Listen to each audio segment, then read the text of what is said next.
very good. Welcome to the public session. The meeting was called to order at 7 p.m. this evening. I thank you all for your indulgence as our non-public session had run a little bit late. We've been in recess as the television cameras set up and were established for us. And if you would, please join the board in the Pledge of Allegiance to the flag.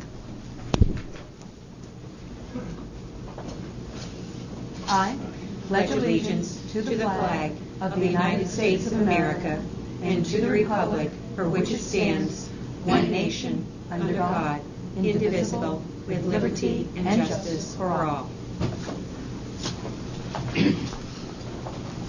Thank you.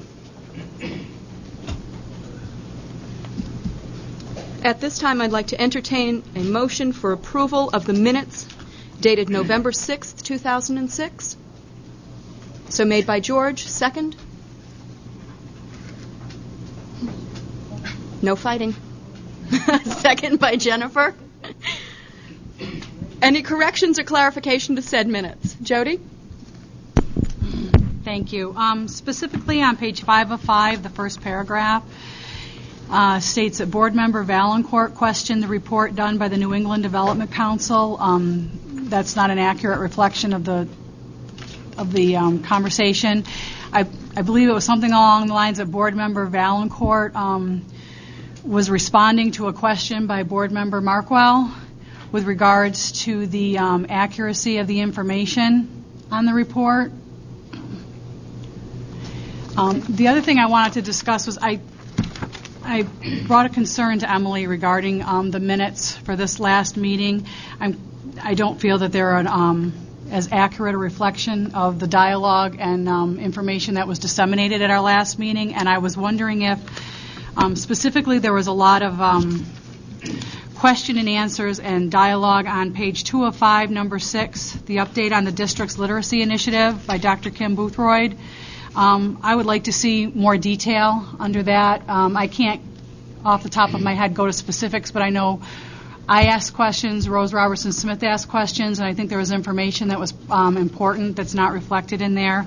Same thing under number 7, information and communication technology standards with Pam Tinker. I also would like to see more detail regarding that subject matter. I don't know, is it too late to do that, or is it possible to get, I don't know, can they review the tape or something and do another run-through? We do have the tape and so on. We have a DVD as well. So if you want to take these under advisement, we could come back and on December 4th have this set of minutes and the one for tonight and just add more detail to it if that's what you're suggesting. But we have access. Personally, I would feel better. I think there's some important information that's missing. Okay. Then, Jody, would you like to table the motion? Yes, I would. Okay. All those in favor of tabling the minutes dated November 6, 2006 until the December 4th meeting, so signify by saying aye. One question. I'm not sure in the minutes how detailed do we want to get. That would be my only concern. I don't know if we should. Do you want to get to the point where we're listing every piece of dialogue that was? I think that in particular, to Jody's point, the minutes are not nearly as detailed as they usually are. Do we expect for them to go into further detail than usual? No. Okay. However, to have a nearly 3-hour meeting and have 5 pages worth of minutes may not be an adequate representation. I think that's what Jody's concern is. Okay. I just didn't know if we were going to paraphrase every conversation with great detail, or if it was just going to be, a small little snippet of what was going on. And the general point is what we were usually looking for, if I'm not mistaken. Marge, I think the sentiment truly would be that they'd be on the same standard as what we usually have. Okay. Okay. All those in favor of tabling the minutes dated November 6th until the December 4th meeting signify by saying aye. Those in favor, any opposition? Abstentions? Jennifer? Motion carries 3-0-1.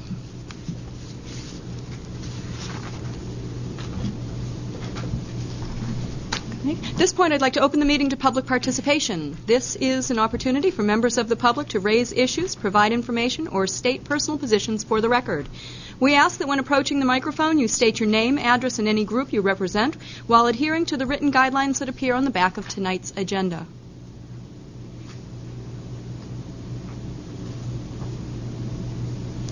Seeing no public participation this evening, I'd like to request a motion to approve the consent agenda as submitted. Made by Jennifer, second by Jody. I guess, Marge, would you read the consent agenda? The consent agenda is for the approval of My Voice survey dissemination for both the middle and high school students. Thank you. Is there discussion by the board? Seeing none, we'll put the consent agenda to a vote. All those in favor so signify by saying aye. Aye. Any oppositions? Abstentions? Motion carries 4-0-0. And again, the expectation is that this will be delivered to the middle school and the high school participants. And I just wanted to add more to what Emily has said. I think originally we were going to notify both schools tomorrow, and in fact they were going to do the survey. But because the high school has been dealing with a pilot for kneecap recently and is going to be doing some makeup examinations, the middle school and the high school have determined that they will do it the last week of November. I believe it will be done on Thursday, the 30th of November. We have contacted the State Department, and they're aware of that. They realize we need to elongate. So just so you know, it's a little bit different than what it was the last time we were convened. Thank you. Okay. The next item on our agenda this evening is the middle school sewer and traffic signal updates. Matt and I will be presenting at this time. We do have information that has been given to all board members as public documents. Matt? If I could ask at this time Jim Wheat, our attorney from the Wadley Law Firm, to come forward, and Mark Moran from Metcalf and Eddy, our engineer on the project. The placement of this item on tonight's agenda originates from the request that we received from the Town Council Chairman David McRae to meet in a small gathering. You'll remember when we last met, we had discussed the opportunity to avail ourselves as a full board to the Town Council and to hold this meeting in public. Under advice of our attorney, Jim Wheat, the date that we had set for the 28th could only be accomplished if we had achieved a non-public session first. So this evening, we did have a non-public session that dealt with the information that needed to stay in a non-public venue. This portion deals with the information that, again, the Town Council would have received on the 28th. Our meeting has been conducted to this point in the same fashion that we had hoped would occur with the Town Council. When Chairman McRae received our request that the meeting include a non-public session on the 28th that was a precursor to the public session, Chairman McRae at that time declined the opportunity to meet with us. The Town Council, to the best of my knowledge, is conducting a non-public meeting on the 28th, which is the date that we had agreed to meet with them initially. Matthew. Thank you. If I could, before we delve into the sewer issue, just kind of give a brief background on the whole middle school project and how it pretty much came to being. Back in April of 2003, that was the third time that the middle school came to vote. During that time period, the current middle school, Massacola Middle School, was on its third year of conditional approval. The building was 33% over capacity. I think their enrollment was around 13, almost 1,400. The capacity for the building was 969 at the time. And it being in its third year of conditional approval, the board at that time, on March 3rd of 2003, had Commissioner Nick Donahue, come before them to kind of talk about the whole project. And there were some kind of telling things that came out of that meeting. There was a question by board member Pat McGrath. I'm sure all of you know Mr. McGrath. asking about the ramifications if the voters didn't support the project in April of 2003. Commissioner Donahue, and I read from the minutes, responded that Merrimack could be faced with the prospect of being an unapproved school. He also talked in terms of the state funding, that he also stated that an unapproved school status could affect the reception and use of general funds for the provision of education. What he really meant by that is the adequacy money, that the state of New Hampshire, and we did get a legal opinion from our attorney Kathy Peel back then, that the state of New Hampshire, because Mastrocola Middle School was unapproved, could indeed withhold funds, our adequacy money. We looked at that and surmised that it could have been in excess of $2.4 million. Then there was another question by Board Member Powell, who asked for clarification regarding the status of the students if the middle school were to reach an unapproved status. And Commissioner Donahue responded that should the middle school become an unapproved school, the students' school days would not count towards a compulsory education. So you had it affecting the wallets, potentially, of the Merrimack taxpayers and the school children who the school served, not having it count towards their compulsory education. So really, the board was, at that time, up against kind of a critical deadline. And when the middle school passed, it was the intent of the board to get that built as soon as they could. As soon as they could meant in a year. Normally, if you have time, you would take probably at least 2 years to do such. You would go through an extensive design study. You would be allowed to go out for competitive bids, because when you go out to competitive bids, you have to have good design documents. You just can't give them a concept. You have to have every specific detailed. The board wanting to get the building done, given the fact that Mastrocola Middle School was under 3 years of conditional approval, given the fact that there was a potential reduction in state aid, given the fact that the school days wouldn't count towards the compulsory education of those in grades 6, 7, and 8, really wanted to get it done as soon as they could. So therefore, they took the stance that they needed really to negotiate with a few contractors who could meet that deadline.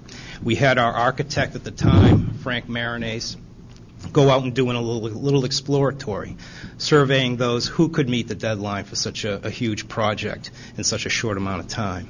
It came down to 2 contractors. One was Bonnet Page and Stone. One was Hutter Construction. They both presented proposals for the site work portion of the contract, because that was something that was pretty much defined. It was defined basically because we had done a lot of survey work with wetlands when we went in front of the planning board years ago.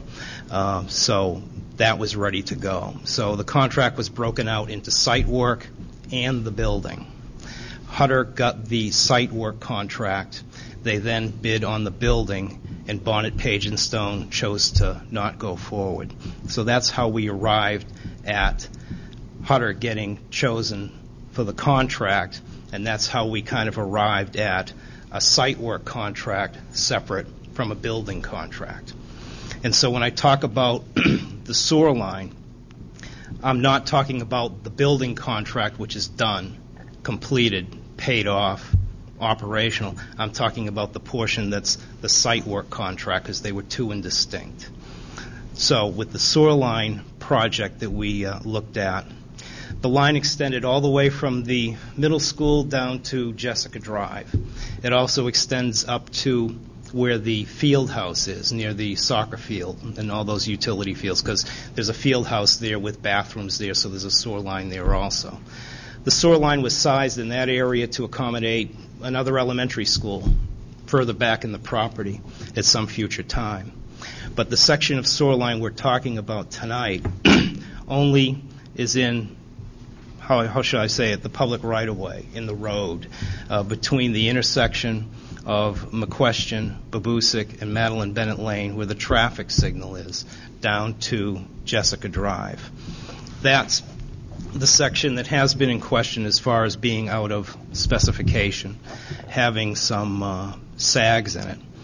We were working with the town of Merrimack, the public works director, the town manager, the town's attorney to meet with Hutter Construction and to try and come to some sort of resolution on this. It was our opinion in the process that the town was offering an opinion that the line should be reconstructed. Back in May of 2006, I had reported to the board that while we heard their opinion, we also asked for another opinion, because if you're going to go to war, you want more than one bullet in your gun. So that's what we chose to do. In order to support the opinion of the town Public Works Department, we were looking for a second opinion. We asked that come from the State of New Hampshire Department of Environmental Services. The Public Works Director contacted them, asked them if they would put their opinion of this line in writing, saying it was defective, saying it needed to be replaced. But when we got their opinion, it didn't say that. It said basically, and I'll read from what I said the last time, that the town should carefully assess whether and to what extent any deficiencies will compromise the SOAR's long-term service and viability. This really wasn't what we were looking for to kind of bolster our case a little bit for reconstruction of the line. So then, on advice of legal counsel Jim Wheat, being right here before you, we chose to get another opinion from an independent consultant, engineering consultant, who we've never done business before, and the town, I don't believe, has done business before with them also, but they know of them. So that's how we came about to hiring Metcalf and Eddy. Mark Morin is here right now, who was the engineer who evaluated the line for us.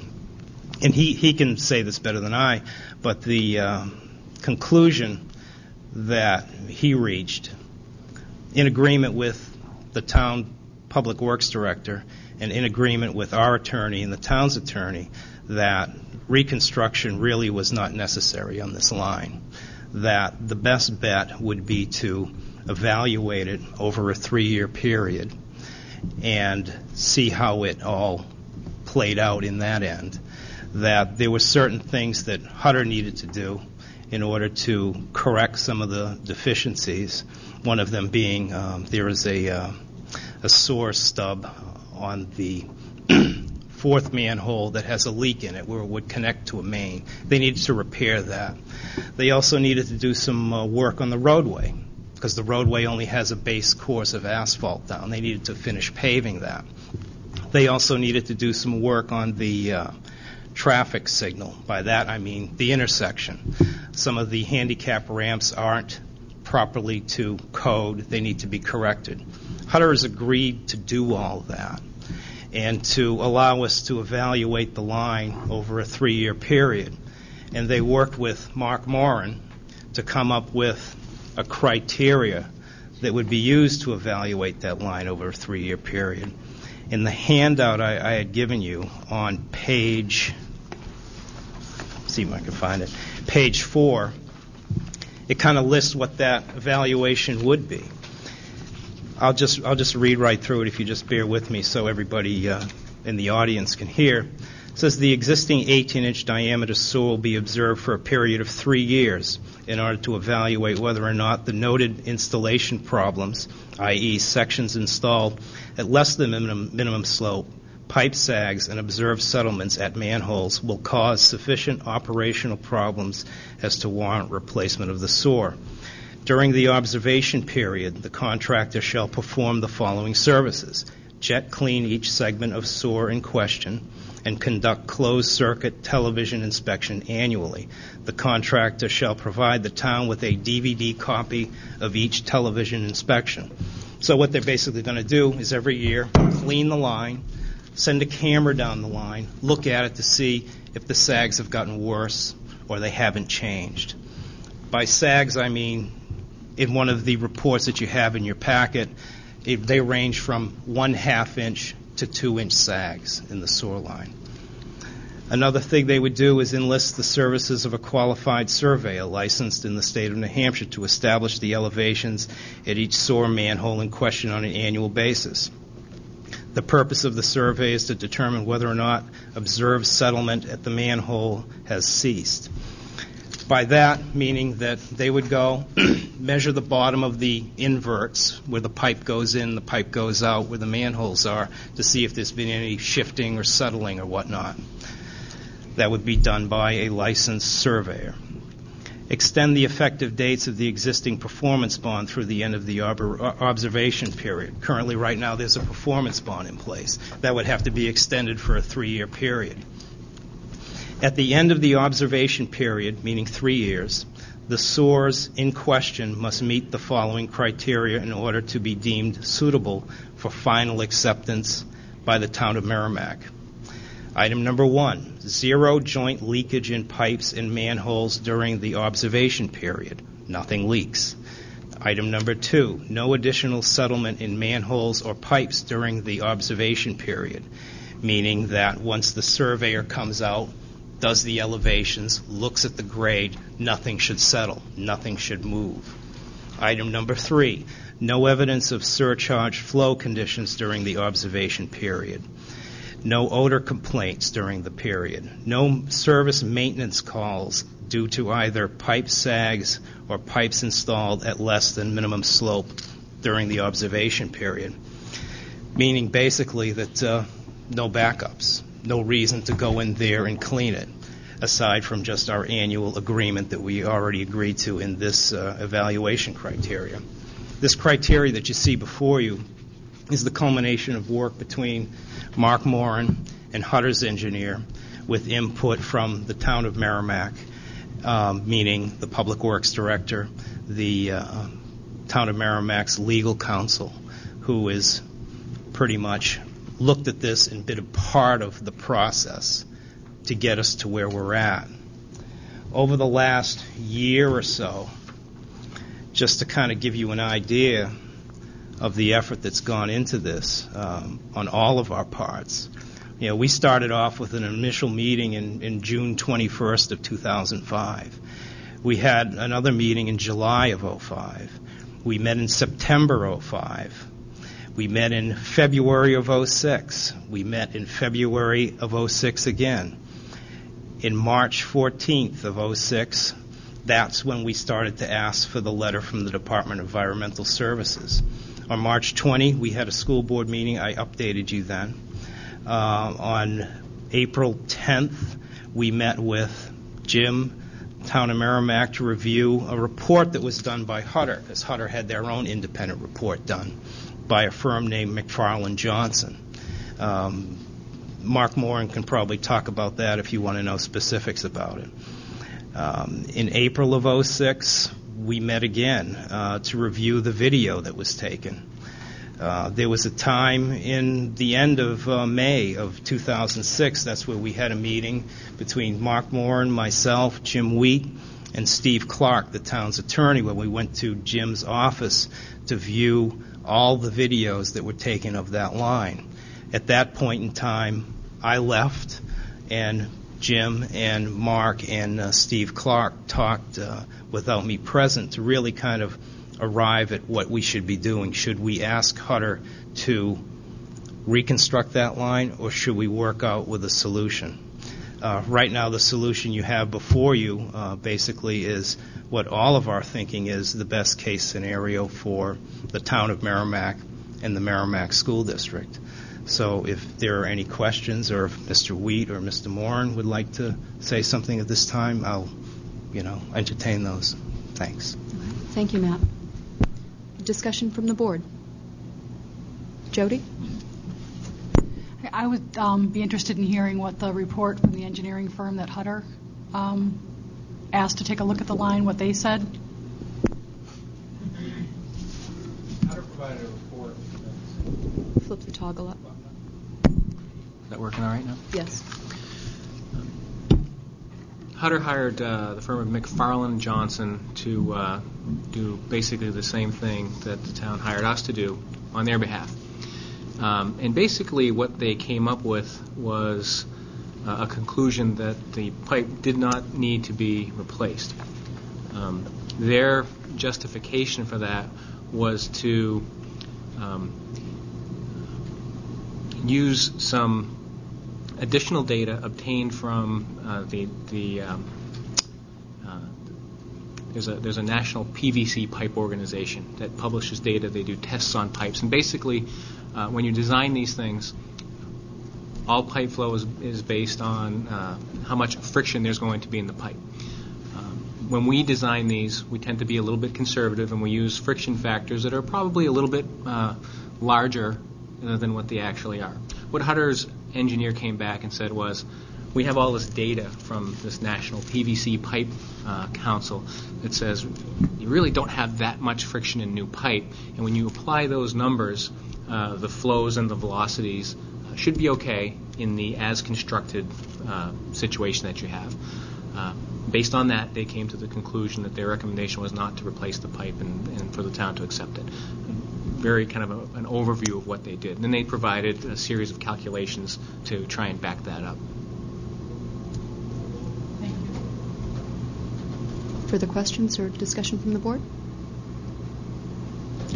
If I might, Matt, in the packet, we've all received a copy of the television inspection report. And how many of these inspections do you believe have been conducted by the town of Merrimack, or for the town of Merrimack? This would probably be the fourth one that I know about. This is the latest one done in August of 2006. All right. If I could point out to the board that the data that's within that packet being done in August would be at the lowest possible time of use by that sewer. The middle school has approximately 800 students, and then staff members as well on top of that. They are the main consumer here of that line. We do have currently, are there 8 families or 8 homes along that line that are looking to tie in at some point? But we're not looking at adding a tremendous amount of flow to that sewer pipe.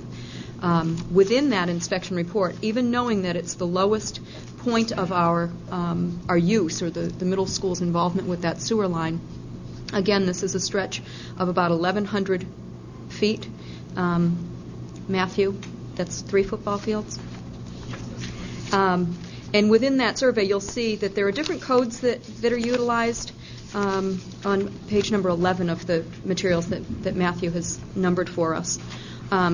Some of which would have some very serious ramifications, like hole or piece missing. And as you look through this report from the video survey that was done, we have none of those sorts of problems. It doesn't indicate that the line has collapsed. It doesn't indicate that there are 6-inch sags or gaps at any point. In the environmental services report that was done, we can see, too, that there are sags in the line that begins at the 15-foot mark. It goes again till 41 feet, and that the sag measures 1.5 inches. There's no indication for us at this time that there are severe sags, gaps, or deposits that go much higher than 1.5 inch, with the majority of them being somewhere around the 1/2 inch mark. Am I correct in my interpretation? Yeah, that's correct. And just so I can add in, during the 2 years the school's been in existence, we haven't had any issues with blockages, with odor complaints.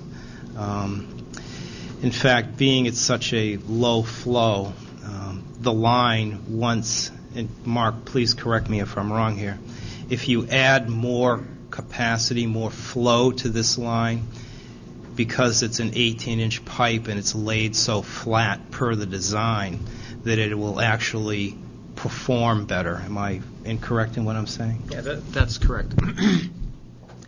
The performance of a gravity pipe, in terms of it cleaning itself, is really based on what the velocity of the flow is through the pipe. The velocity generally increases as you increase the depth of flow in the pipe.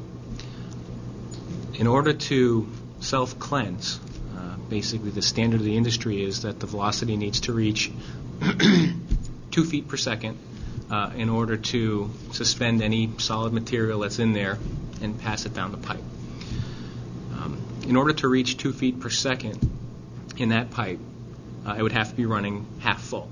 There's a little bit of a quirk of gravity pipe hydraulics. That velocity happens when it's half full and when it's full.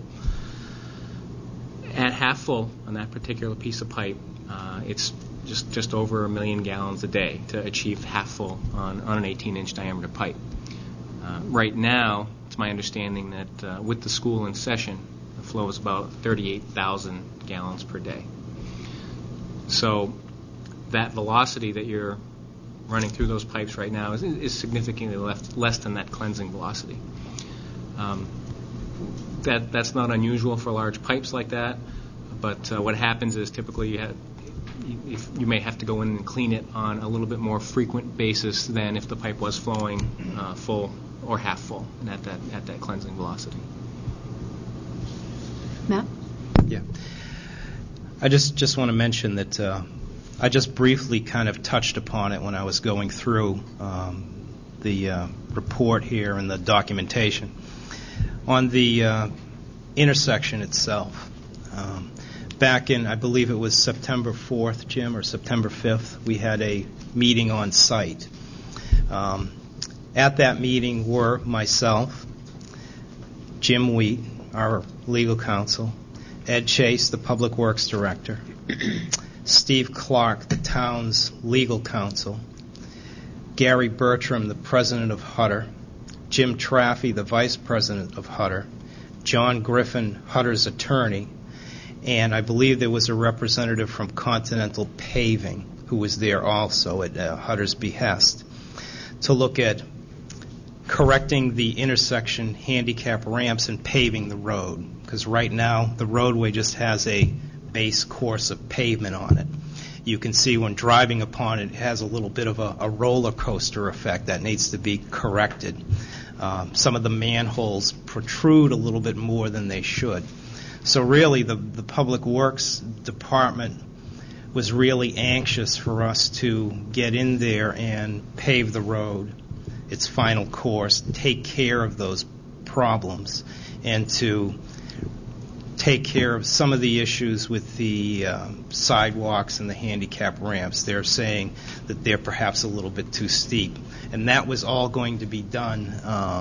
Hopefully it was going to be done this year, but it just didn't happen. But the intersection improvements, when the roadway is paved, are going to be all corrected during that time. So that should take care of that issue. But in order to do that, we need resolution on the proposal before we begin that work. So it's probably looking like right now the construction season is past. Paving plants are, for all intents and purposes, shut down, and there's no paving going on. So that'll have to be done perhaps sometime in the spring. For the benefit of the board, again, Matt mentioned the timeliness of this issue. At the behest of the town, we would have liked to have been able to act on the agreement that had been meted out by all parties involved somewhere around the 29th of September. Attorney Wheat, at this point, what are the options for the town of Merrimack, and to paraphrase too, that doesn't include the school board's actions? What would we be hopeful of?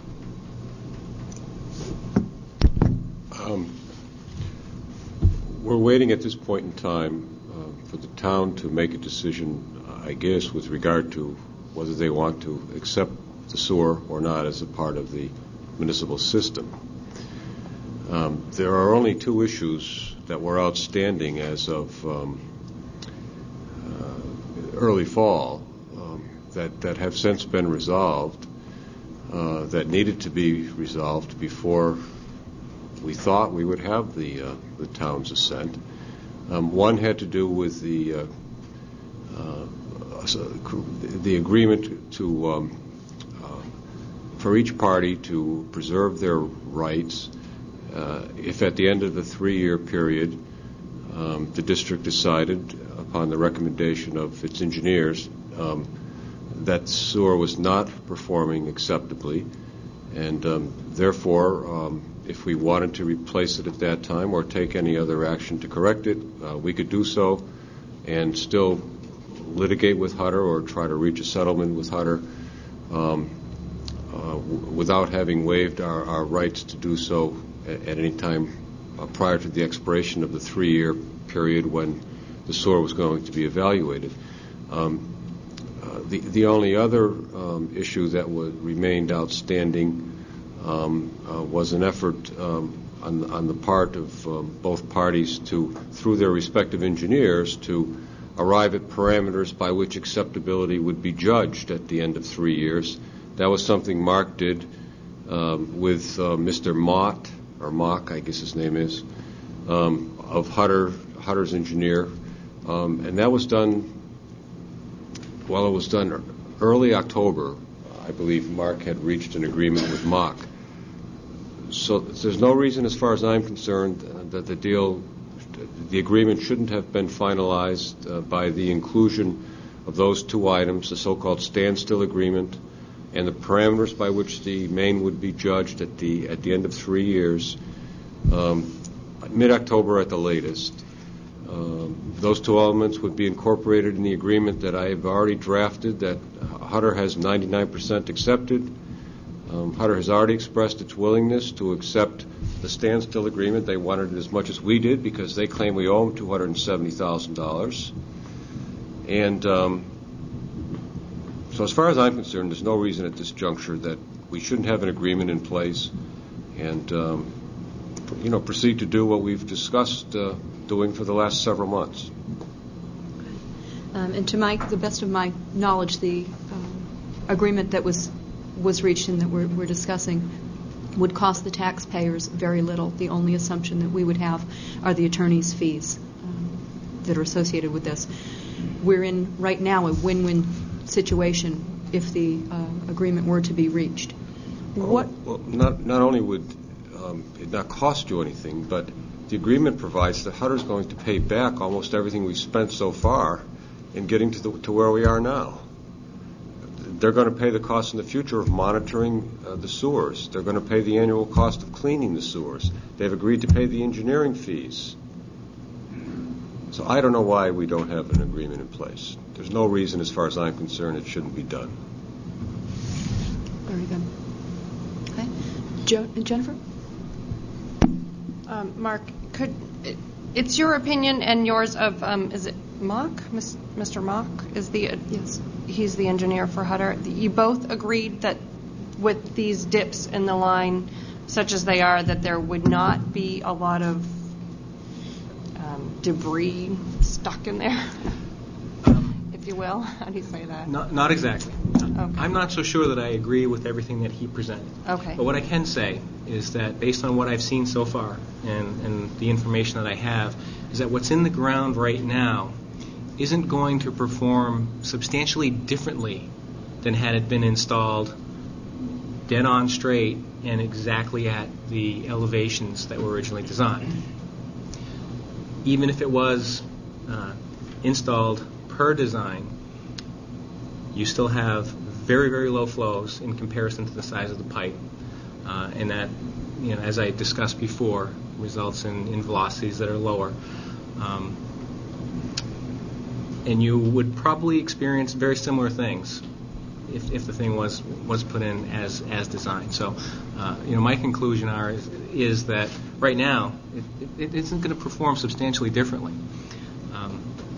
Some of the other things that I was concerned about is we tried to address in these ongoing observations. We know that there were some settlements based on previous survey data that was provided to the town. But we have to be sure that stops.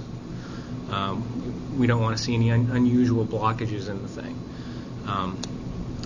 We want to video the thing to make sure that the pipe's joints haven't come apart over time, that sort of thing. Those types of things you would not expect from a new installation. But in terms of its performance, it really isn't performing any differently than had it been installed, right on straight, based on the information that I have right now.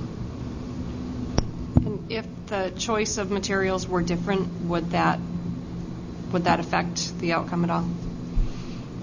PVC versus another material?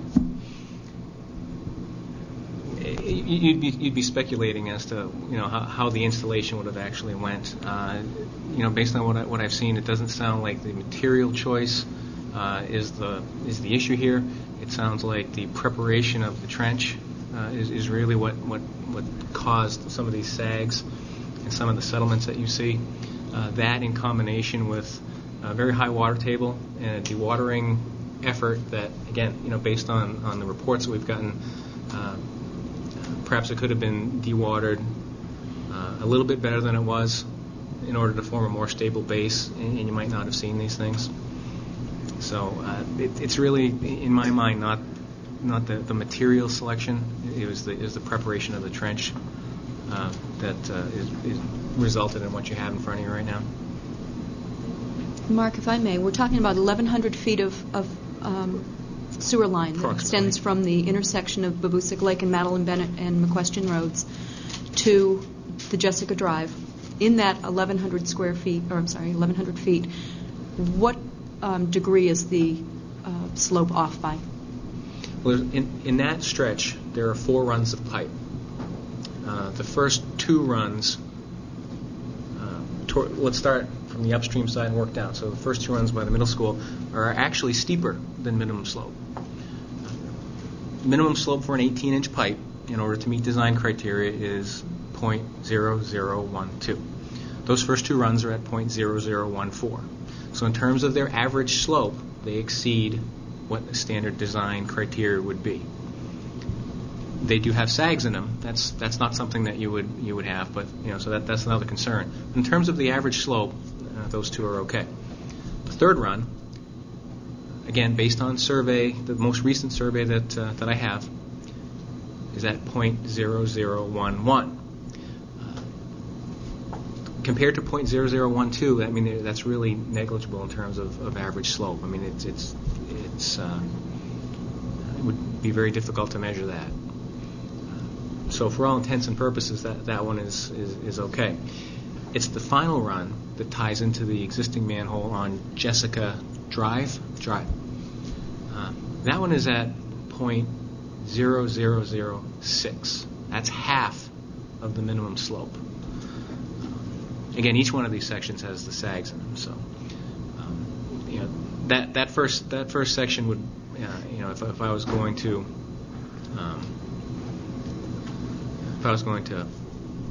make an estimate, that it would seem to me that might be the one that would cause problems. But so far, we really haven't seen that, and only because it's almost dead flat. I mean, it would be difficult to if you tried to lay it flatter than that, to get it flatter than that. So that's basically where it stands right now. And so roughly when we talk about those passes, we're talking about thousandth of an inch. No. Thousandths. In a 300-foot, typical 300-foot run of sewer, at minimum slope for an 18-inch pipe, the drop over that run is just over 4 inches. And what I've just said is that last run, I'm not sure it's a total of 300 feet, but that last run is at half of the minimum slope. So if that run is about 300 feet long, then you're talking a difference of about 2 inches that was lost during the construction somehow. So it's flatter by 2 inches over that run. If it's shorter than 300 feet, it would be even less than that. Okay. Further question? George? Looking at the SAG, the chart you prepared here, it appears also in the middle of the pipe, towards the end where the problem occurred, where you're at the 0.006. Mm-hmm. You have 3 actual spots where the pipe is 2 inches sagged. So it appears that middle section of the pipe was also, or that section of that piping was a problem for them in some way too, getting that to a proper grade. Mm-hmm. If I look at this, it looks like the end, it starts out, you do have a 1.5 inch, then you go to a 0.5, and then as you get towards the middle, you have a couple of 2s and a 1.5 inch, and then you finish the pipe at a 1.5 inch sag. So it kind of, that latter end seems to be more of an issue as opposed to the end towards the middle school, the way I'm reading this. Is that correct? That's accurate. I mean, Okay. how it got that way, I really don't know. I can't comment on that. Okay. But yeah, that's the flattest Was the section. water more of an issue at that end, or the base not done correctly? What would your speculation be on that? It would only be speculation, but I wouldn't see it. I mean, we're not talking about a lot of change in depth here. My guess is that the water wasn't substantially different there than along the rest of the pipe. Why it's worse there than at the other end, I just don't know. I just cannot answer that question with the information that I have. Matt? If I could just kind of give you a little background information. Somebody's got an open mic. Thanks. I remember that section very well during the construction. In fact, I remember getting a phone call from Don Hamill. Don is a terrific gentleman. He works for the town of Merrimack at the wastewater treatment plant. He is the sewer inspector for the town. Don was, during that section of construction, I believe pretty much on site every day, at least every time I went past there to go to the middle school project, because I visited there every day. I saw Don there. Don gave me a phone call. It was July 7th of 2003. Said, Matt, you got to get over here. There's some problems right away. So I came down. Hutter was there. Pichette Brothers, who did the actual sewer work, was there. And they were looking at the condition of the soil. It was kind of like if you take a big handful of Jell-O and shake it around. That's what it was like down there. So that's when we called in Miller Engineering, and I'm pretty sure, I don't know if you've seen the report, but we've talked about it, the Miller report, to come down and to take a look at that and to make recommendations. Basically, they recommended that the site should be dewatered. There should be you should excavate at least 6 inches below the pipe. You should install fabric wrapping around crushed stone to give a solid base. But that's really when the dewatering effort started. Back then, I believe Hutter hired Griffin Dewatering, who came by and sunk the well points every 50, 7,500 feet or so. So that was the most difficult section to do because they were uncovering it. They weren't sure what was going on. They were just getting the dewatering effort underway, and I think as the learning curve went, or as they went up the road, they got a little bit better at it. So that was probably the initial problem with that first section of pipe.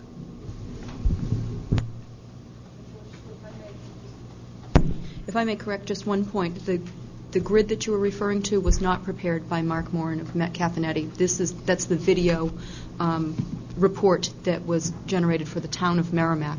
It's not a school district request, and Mark was in no way related to that. George? I guess my last question, and maybe it's more for Matt, why is the school board building sewer lines? That's a good question, I don't George. know if I hope I'm not out of being inappropriate, but I don't think we're really the right people to be doing this. I think in retrospect, when kind of looking at all of it and looking at how all this project came about, I think it probably would have been better off if we would have done the construction as far as the school goes, the connection to the sewer main itself, and Pretty the much town down to the end where the lights are. Where the lights are. I think that's where we should And stop. yeah, the town of Merrimack probably would have been better off because that's their expertise to go through and do the traffic signal, the intersection, and the sewer main connection to Jessica. In And retrospect, I think that would have been better. Their expertise is the reason we're talking about this, because they are the one that is basically now stopping this agreement. Right now, we've just waited for a go-ahead from the town's attorney, and nothing really has been forthcoming. And then, as you know, right now, we got a letter a few weeks ago requesting a meeting, and Emily's covered that. So we're just waiting to see if they want to go through with it. Thank you. George, it would be my hope, too, that, Marge, you would share this information with our new town manager, Keith Hickey, that the town council would have this information available to them. The ball is fully in their court regarding this issue, and while we hope that the agreement would be reached and honored, it is fully an issue that is at the town's level, and I'm not even sure that the town council also needs, as your question points out, that the school district or the school board be involved as well. Any further question or discussion? Seeing none. Gentlemen, thank you so much for your time this evening. Thank you very much.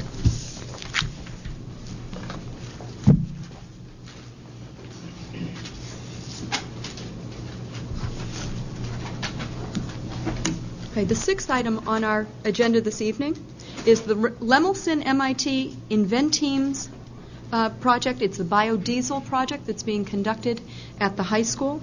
We are welcoming Trey Sleeper and students, or just Trey this evening. Hi, I'm Trey Sleeper. I teach chemistry and video at the high school. I actually took a group of students today to MIT, to the Sloan Automotive Lab, and they were...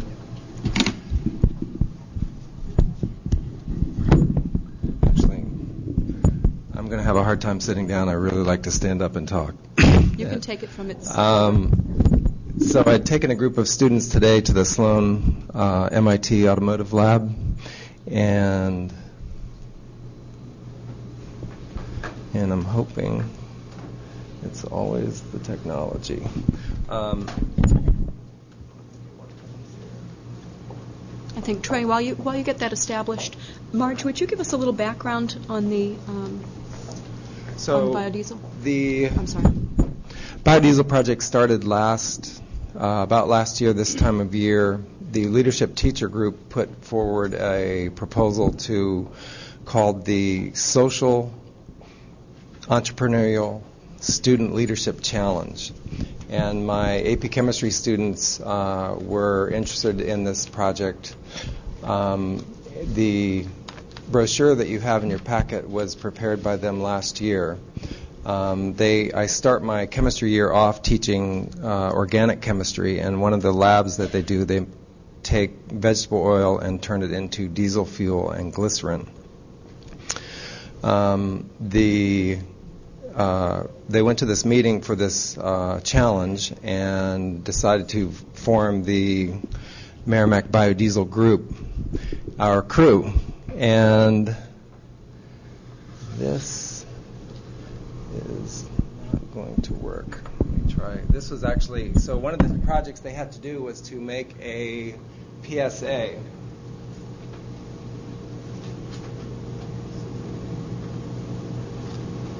And this was...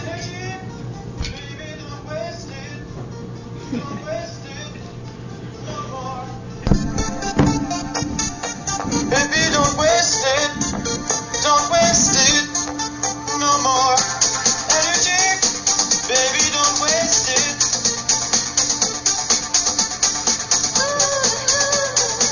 I don't know, breathe the same air, trying to keep it clean, but some don't care. So what is right and what is wrong?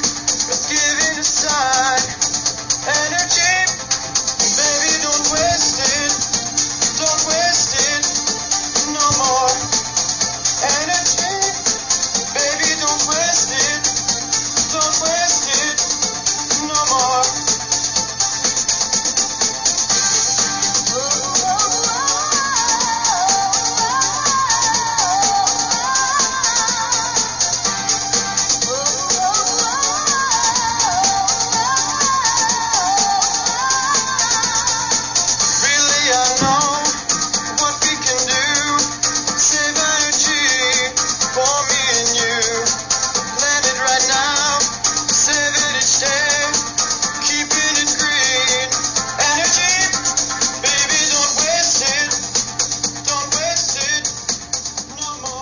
So this is one of the PSAs that they made.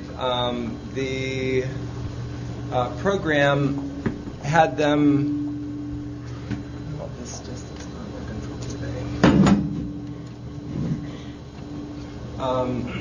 They had to make a mission statement, so they decided their mission was to raise awareness of use of carbon neutral and alternative fuels to produce biodiesel fuel, and to educate the community about energy conservation. The project required them to meet 5 times with 14 other schools. 3 of the times we actually did an online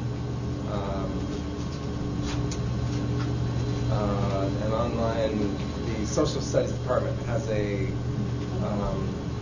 the video conference system that the social studies department has. So we were actually one of the only schools that didn't have to travel to another site. This is just not going to work for me today. There we go. So they first had to design a processor, and this was the first processor that they came up with. We then took a trip to the UNH Biodiesel Research Group at UNH. This is Professor Michael Briggs, who's showing us the processor that they have there. They kind of gave us a lot of pointers and professional tips on what they use for their process. It's basically taking used fry oil and turning it into diesel fuel and glycerin. After this meeting, this is actually the group that I took. On the left, you'll see Mr. Mueller, who was an awful lot of help. On the right is Ihab Farab. Nick DeVoe is one of the students in the background there. He was interested in chemical engineering. Ihab Farab had asked me if there are any students interested in it. He had talked with Nick. He was very impressed with how much Nick knew about biodiesel. He had asked Nick where he was going to go to school. Nick said, I wanted to go to UNH. I have a better scholarship offer from WPI. 2 weeks later, UNH called him and made him an offer that he could not refuse. He is now a freshman at UNH in their chemical engineering program. So when we came back, we built our biodiesel processor, and that's what you see on the left. In the beaker is actually what happens when you process used fry oil and turn it into biodiesel. The biodiesel is the clearer part on the top. The glycerin is the lower part. Glycerin is something that's commonly used in soap, which is what we hope to use some of it in. But we have some other ideas as well. Some of the Liz Martin and Megan Seymour actually designed the logos that you see. And we actually have a bunch of interesting facts on the back. The list of students that you see is actually most of this year's crew. The logo you can see is changed. We're trying to change the logo slightly from what it was. And Izzy Hamquist, one of this year's students, has done that design.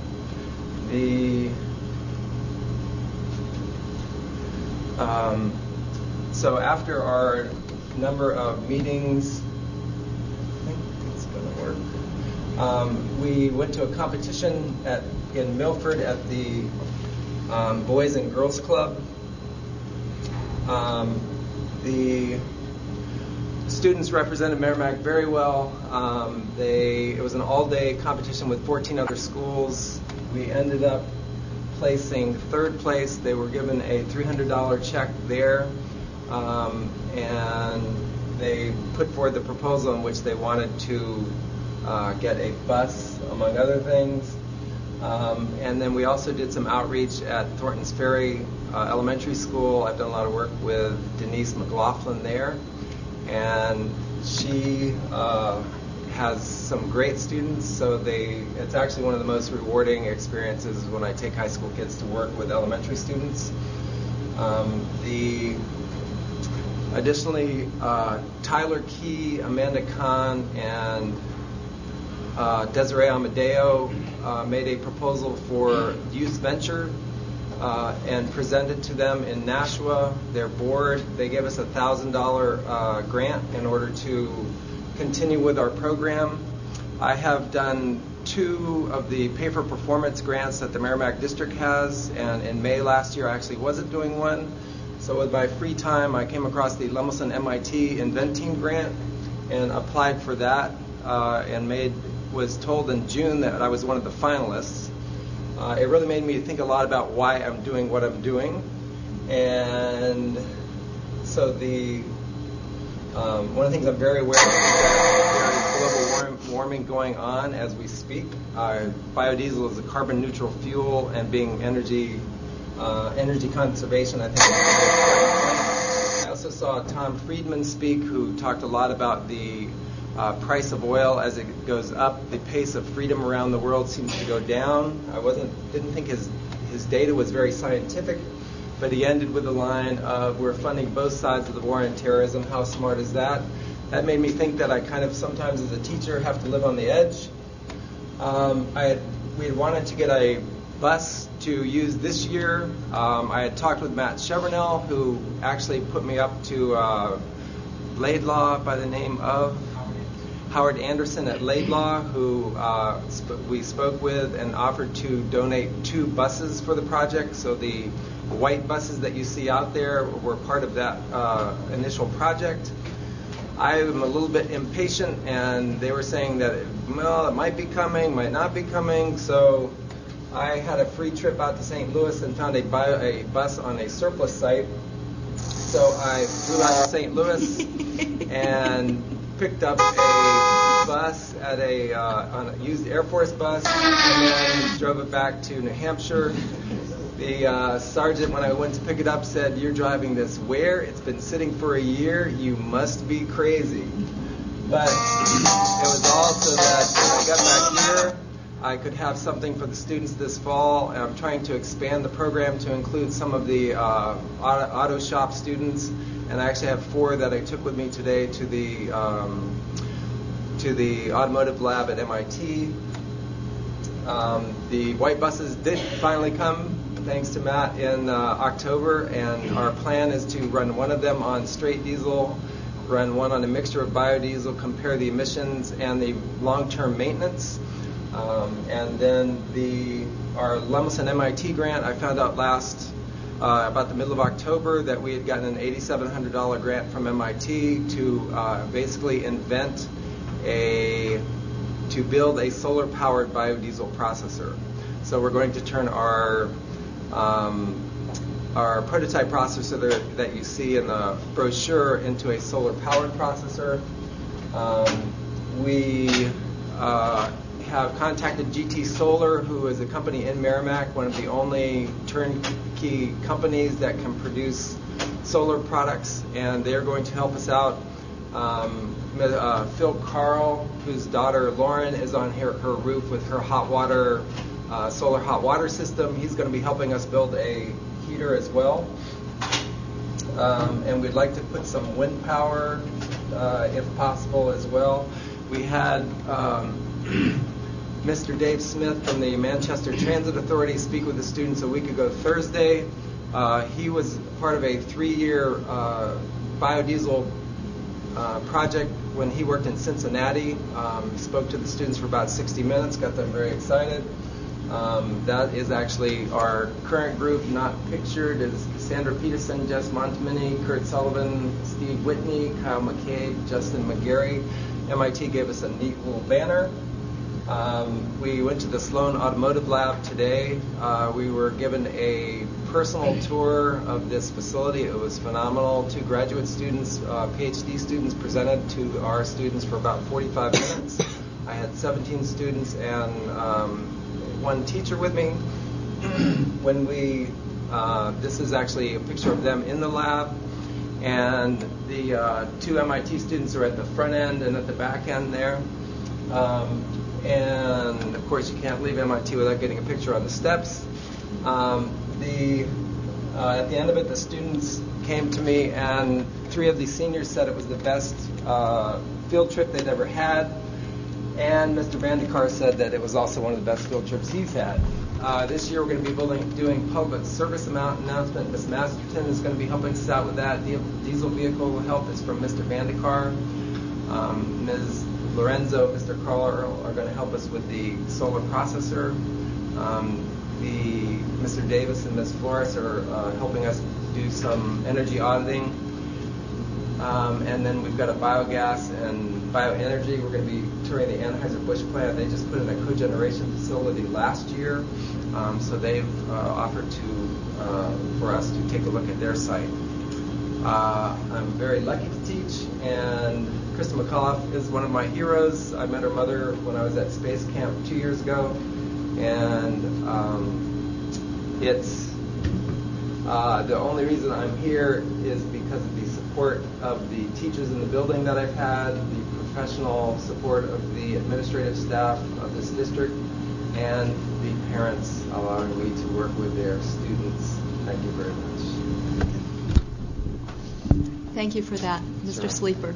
The scope of this is just incredible to me. We're going to excuse Megan in just a minute because she has another obligation. But Megan, what's the buzz in school about the biodiesel project? Actually, in comparison to a lot of the really interesting things that go on in school, a lot of people actually are aware of this. And personally, myself, I wish I was more interested in the subject because it actually seems like something the students are doing that is actually making like a really big difference, and they're actually enjoying doing it. And a lot of the people you've seen in that, like in the slideshow, are my friends, and they are really enjoying it. And Desiree and I had talked a lot about it, and she said that because of what she's done, it's something that she wants to do with like the rest of her life. So I think it's a really good thing that you're doing, and I think you should keep doing it. Great. Thanks, Megan. Questions or discussion from members of the board? I'll be interested to see your emissions results, having been caught behind a school bus today at a red light. It's difficult to breathe, so to speak. Actually, it's amazing. At some point, we'll have to give you a sample of the air because with only a 10% biodiesel, the difference in the smell. The kids, I actually took them out and started the Blue Bus for them to get a whiff of in the beginning of the year, and they were amazed at how much like French fries it smells, and it's just not a lot of fun. Jody? I just wanted to thank you very much for coming tonight and giving this presentation. When groups come forward to the school board like this, the work that you do never ceases to amaze me. I think the Merrimack School District, the parents and the students are all very lucky to have a teacher like you. And don't ever underestimate you just inspiring one student, but it sounds to me like you're inspiring a lot more than that. Is such an important thing that the teachers in our district do. I cannot impress upon you enough how much we value that. This project that you're doing too, this is real world experience that you can't place a dollar value on that. And the topic, the material that you're covering, what you're doing with these kids is such a relevant issue, I think, for our global economy and where we are with natural resources today and the lack thereof. I'm just really, really impressed, and I'm thrilled that you came forward. Thank you. And I think, too, just to add to that, it's not just the scope and how much impact that he's having on the students here, but when we hear, the district needs to think outside of the box, this is a prime example of what we do, and we're doing it on a day-to-day basis. And not only has this sparked the curiosity of several of our students, but it's also saved the district a lot of money. Last year on our budget, we had appropriated, Matt, am I correct in saying $45,000 for an activity van? This project essentially erased that need for us. So in that creative thinking and in the partnerships that have been formed, I mean, the scope in this is just awesome. And again, we appreciate the work that you do and your work for the students of Merrimack. Thank you. Okay, thank you, Megan. Okay, next item on our agenda, item number 7, the UNH and Columbia University Research Project. The acronym is SPARK. It stands for Strategic Plan for Arsenic Research in Kids. We will be joined at the table by Dr. Joseph Graziano and Dr. Gail Wasserman. We also have Nancy Molicano in the audience this evening. Thank you. Welcome. I'll stand if I may. You can. And we also have Patty Jerema, who is a graduate student at UNH, who's part of this endeavor. If I could just get this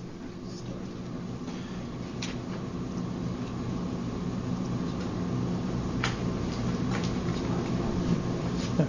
You're fine. Well, we would like to thank you so much for giving us some time on your very busy agenda this evening, and an opportunity for us to tell you about a project that we are about to embark on and that this board has heard of previously back in the spring of 2005 when we were applying for a grant application from the National Institutes of Health to go down this path, and we leave organic chemistry and move on to sort of inorganic chemistry, I guess is. I'm Joe Graziano. I'm Associate Dean for Research at the Mailman School of Public Health at Columbia University. Gail Wasserman is a professor of clinical psychology and child and adolescent psychiatry. Not with us this evening, Amy Schwartz is the Associate Director and Clinical Assistant Professor at UNH and is our partner, if you will. And on the lower right here, this is a partnership with New Hampshire DES, particularly a man named Mr. Bernie Lucy, who runs the arsenic water testing program for the state. So I'm going to give a little background, and then Gail will tell you some of the details. So the title of this research project, and I should say at the outset, at our School of Public Health and any School of Public Health, the mission is education, research, and outreach, if you will, or service. And we really want to achieve all three of those activities in the course of this endeavor. The program is called Strategic Plan for Arsenic Research in Kids, or the acronym SPARK. We have a T-shirt. Every child who participates will get the T-shirt that says SPARK with the logo and has the UNH and Columbia University logos on the back. Thanks. Now, the issue of arsenic is one we'd really like to bring to your attention. I'm sure you know something about it, but it is an international problem. It's not a local problem.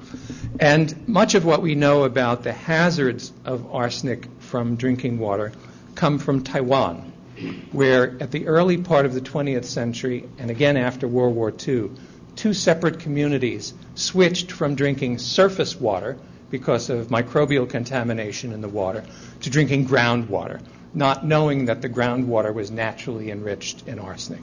And over the years, many other countries have come on this list, but much of what we know comes from Taiwan, where the early observations were cancer, arsenic is a carcinogen, skin cancer, bladder cancer, lung cancer, liver cancer on the one hand.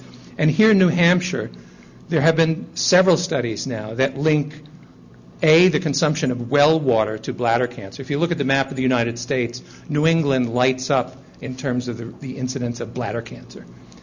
And Dartmouth has done a study linking, in fact, precisely arsenic in drinking water to bladder cancer. So this is a public health problem that goes far beyond the elementary schools that are our interest. In Taiwan, cardiovascular disease, myocardial infarction, stroke, diabetes, and other health outcomes, neurological outcomes, very solidly linked. And these are world-class scientists in Taiwan doing the work. And over the years, their work has been confirmed in many other parts of the world. Now, Gail and I work in Bangladesh. The countries the countries on the right have a different timeline.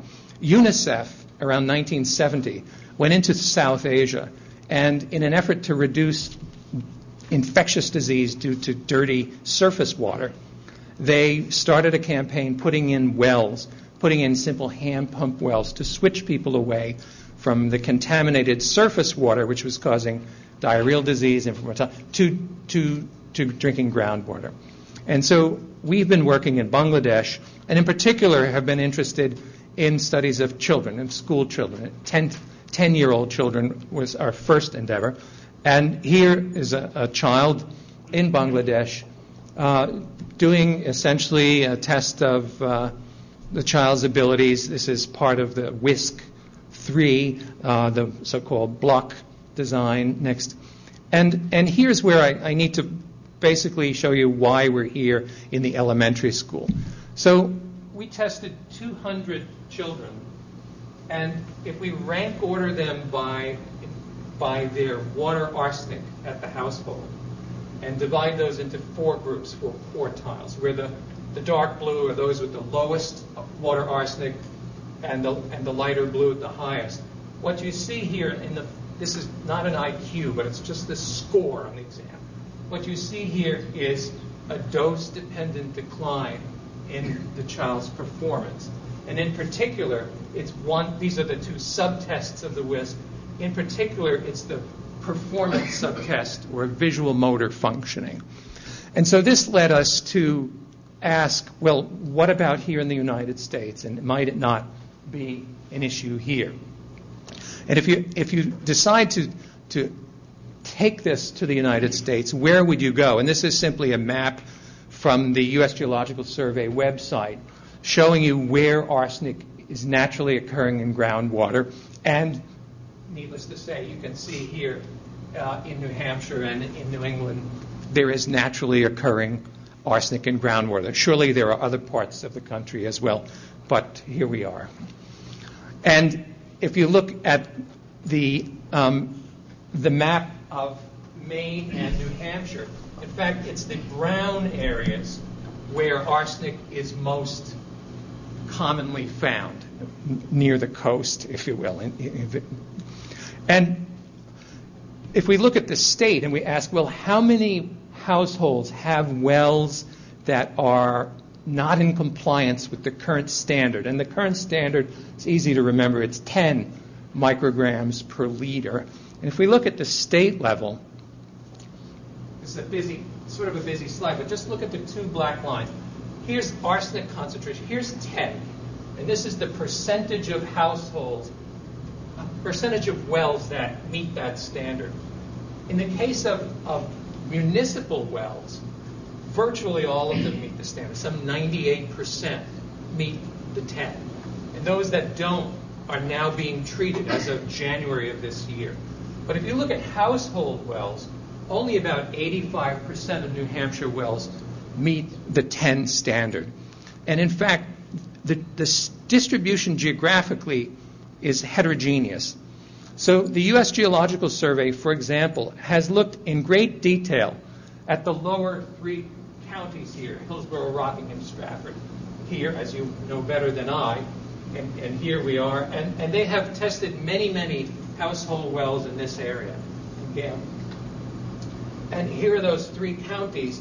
And in fact, it's the areas on the red tracks here that have, where more than 30% of households have water that exceeds 10 micrograms per liter.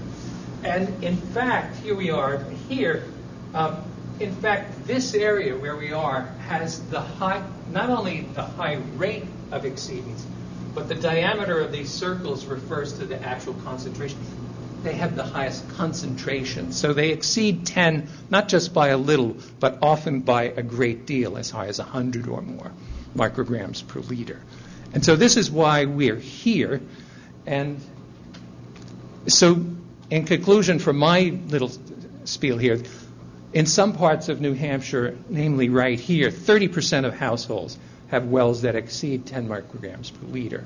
And our interest is in pursuing the work on children. And Gail, I think, so I can do this for you now. Okay, I'll stand. I was standing for 4 hours last night, so fine. And fall over. I think what's important about the 10 also is if you remember those dose response curves, clearly in the under 10 and over 10 were like the first 2 boxes. So you're still getting, even at the lower levels that we have here in New Hampshire compared to Bangladesh, you're still in the range in which you can pick up an impact on children. And we did the study, as Joe said, with 10-year-olds, and we replicated it with 6-year-olds. And we used the WISC. But they're you can't really get a sense from looking at that little boy taking the test and how different it is in Bangladesh to New Hampshire or to anywhere in the United States.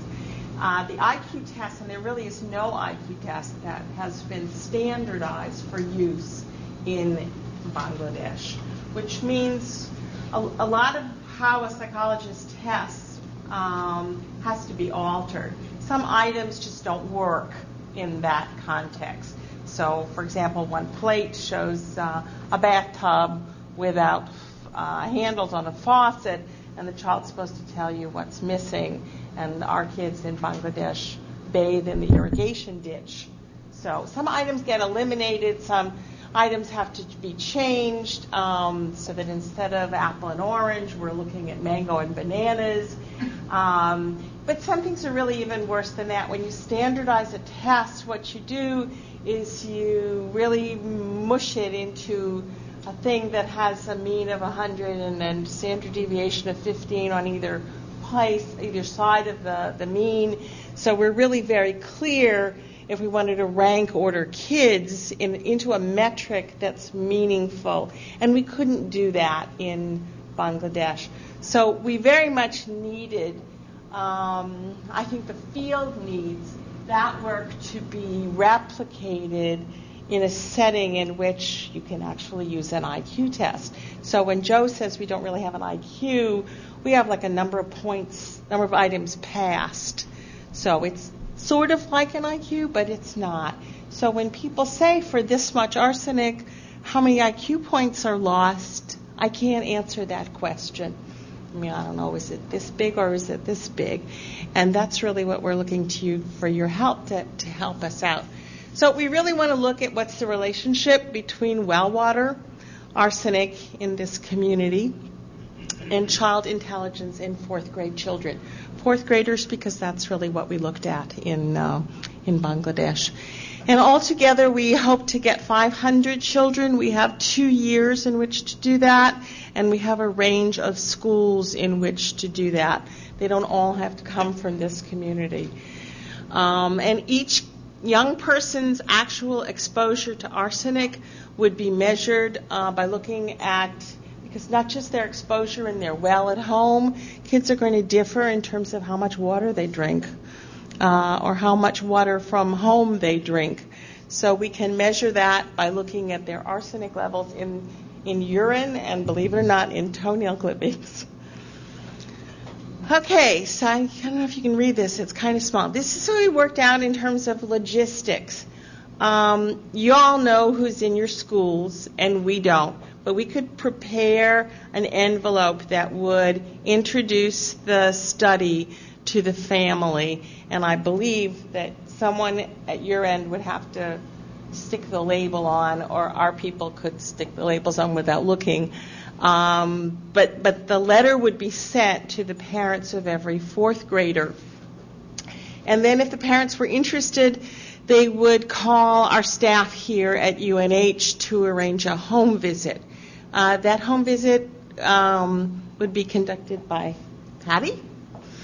She would get informed consent, which we have to do, tell everybody what it is that we're doing, do a little survey to find out what's going on in the home, look at the water from the faucet, turn on the tap, take a water sample, get consent from the mom, get SN, hopefully from the child if he's around.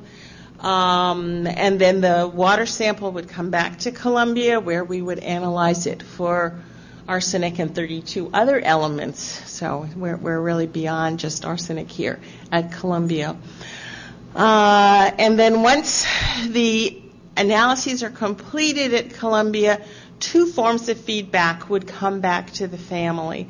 One is a summary, very detailed summary of what's the status of your water in your well, which we think would be very useful for families. And if elements are up in the clinical range, in the worrisome range, clear, concrete recommendations about things that they could do to address that issue in their well would be provided.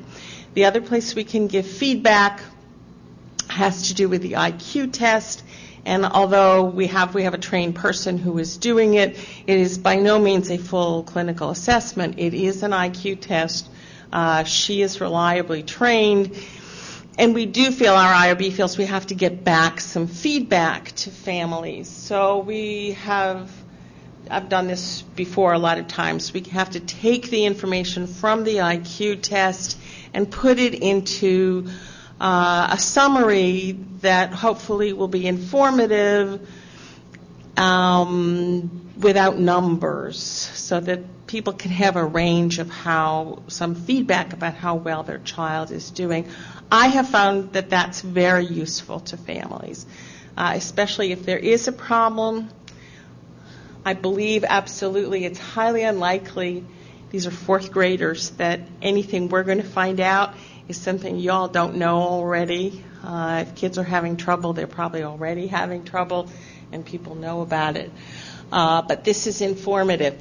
And if the family wants a more full report, a really well-done clinical report, we can prepare that at their request and send it on to the school if that's who they wish to send it to, or their local doctor if that's who they hope to send it to. So, what do we need from you all? We would need some mechanism for getting contact information about fourth graders so that we could get these letters sent out, the first initial request. We would like to test the kids in school. There's a postcard return. The procedure for consent and for contact that our IRB has approved is as follows. The letter says, "Hi, how are you? This is what we want to do." There's a postcard included in that stamped self-addressed. The postcard would say, "Yes, I'm really excited, I really want to do this. Here's my contact information." Or it would say, "I don't want to ever talk to you people again. Go away." And our IRB, as is conventional, has assumed if nothing comes back from the parent that we would be allowed to make an approach. That's a telephone contact. Again, did you get the material? Do you want to have further contact? But it's certainly not a pressured contact. It's just a re-contact. So we would need also a place and a time to test kids. We are hoping to be able to do that in their schools. I think we would be able to do that setting up time perhaps before school, after school, but in no way, I hope this wouldn't at all be likely to be inconveniencing too much. It's going to be somewhat disruptive, but we don't really imagine that we'll have more than 1 to 3 kids a week. So I'm looking at the tester having a list of all potentially consented families, and she might go into the school office on Monday when she gets there and say, who's here, who's not taking a statewide test, and who's able to proceed. We're hoping that school nurses can help us with the collection of the urine and toenail samples. I don't think 10-year-olds really want our people giving them a cup and sending them into the bathroom. At least it should be somebody that they know who that is. So what are the benefits for all of this? Families get free well water tests, which is a considerable plus. We're really hoping to raise community awareness of this problem. This is a sort of unknown sleeper under the radar issue for a lot of parts of New Hampshire, and we think just even increasing the awareness is a major public health contribution. Yeah. We're really hoping that for every child enrolled, for every household that gets tested in that paradigm, that others come forward and say, we want our water tested. And that this is a multiplier effect, that we can get thousands of households tested to not exclude anyone and to really raise the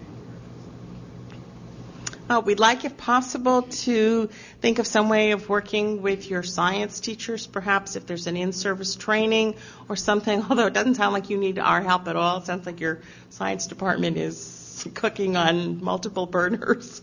But that was very exciting, actually, to hear what that person had done. We have budgeted a small stipend of $750 for each school.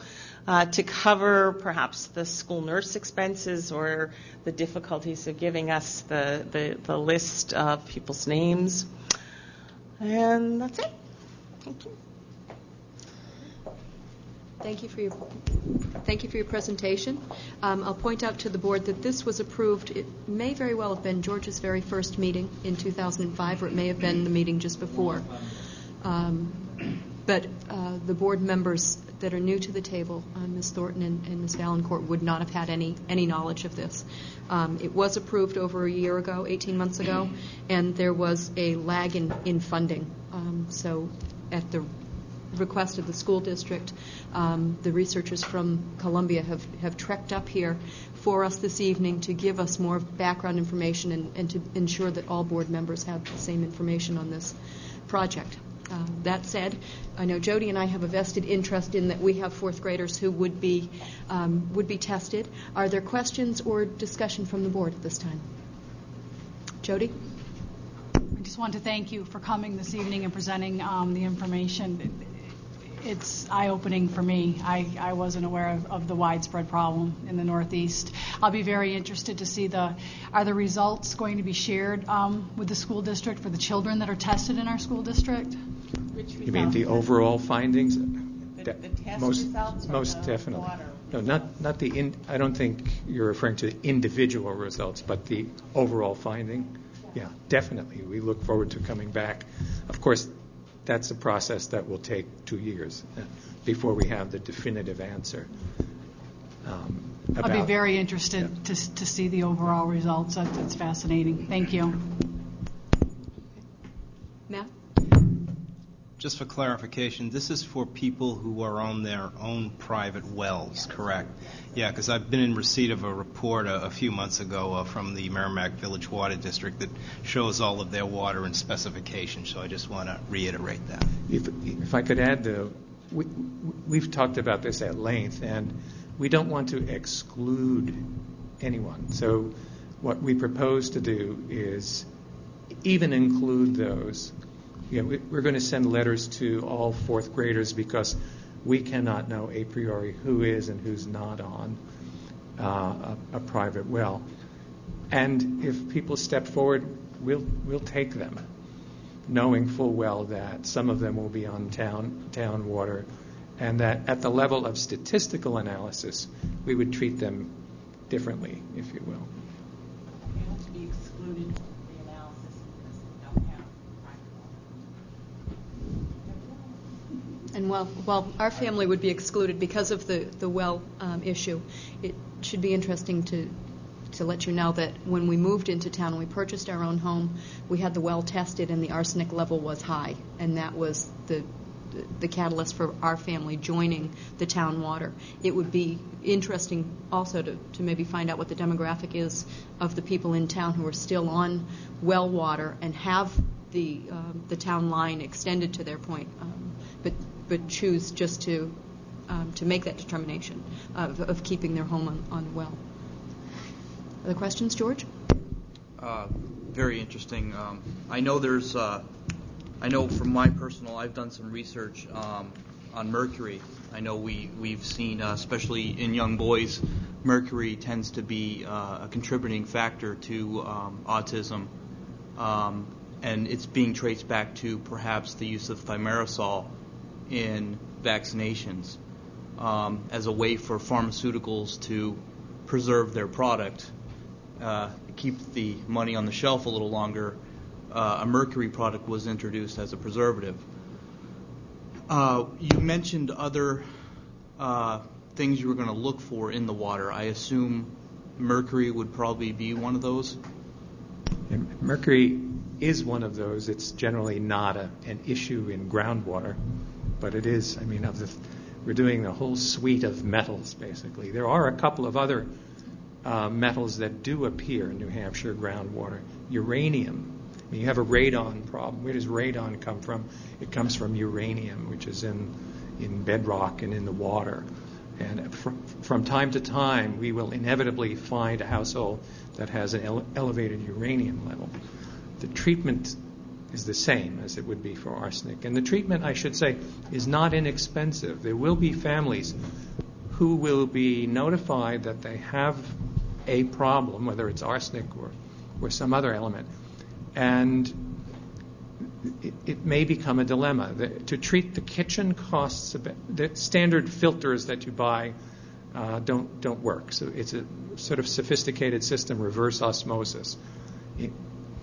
And it costs about $1,000 to treat just the kitchen, and maybe $2,000 to $3,000 to treat the household if you can't get on town water.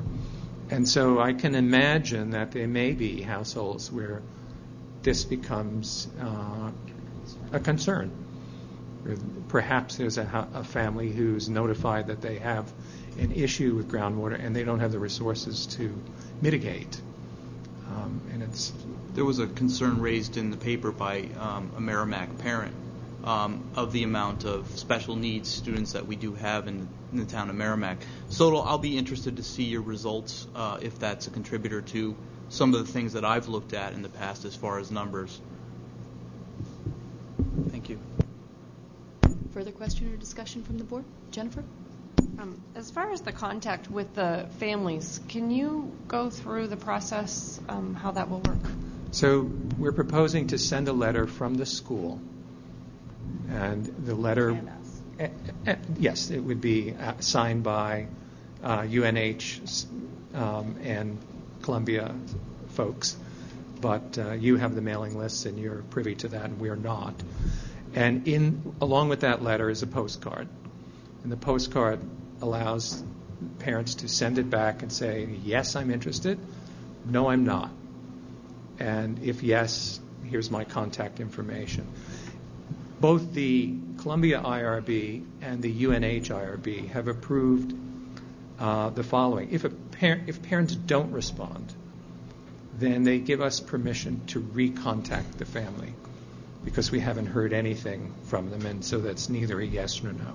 So we have an opportunity to go back and recontact. And here we would rely on cooperation from the school to give us contact information with the opportunity to say hello in one way or another, whether that's by phone or by another letter or by an email or something. I don't know about you, but if I receive something, you might have the intent to send it back, and it might get lost quickly, or it might just never happen. So as long as the contact is handled with deference, and we're pretty good at doing that, then our IRB as just said, it's really comfortable with somebody being able to call up and say, hello, Mrs. Jones, we sent your letter. Do you think you might be interested? Can I come by and talk to you about the study? And yes, and no. And we would also hope to bring this to the attention of parents by other means other than the letter.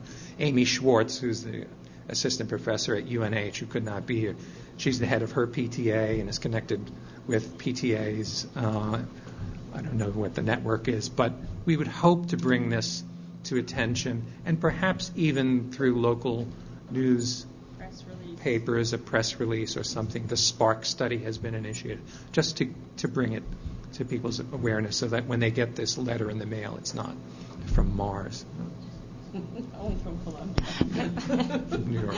I think that's probably a good idea. Like you said, it just, validates what they'll be receiving in the mail from you, too. I think people would be frightened if there wasn't some public awareness. Right.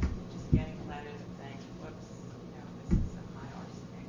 So now, out of context, without that kind of public awareness, might Be helpful. Good. Thank you.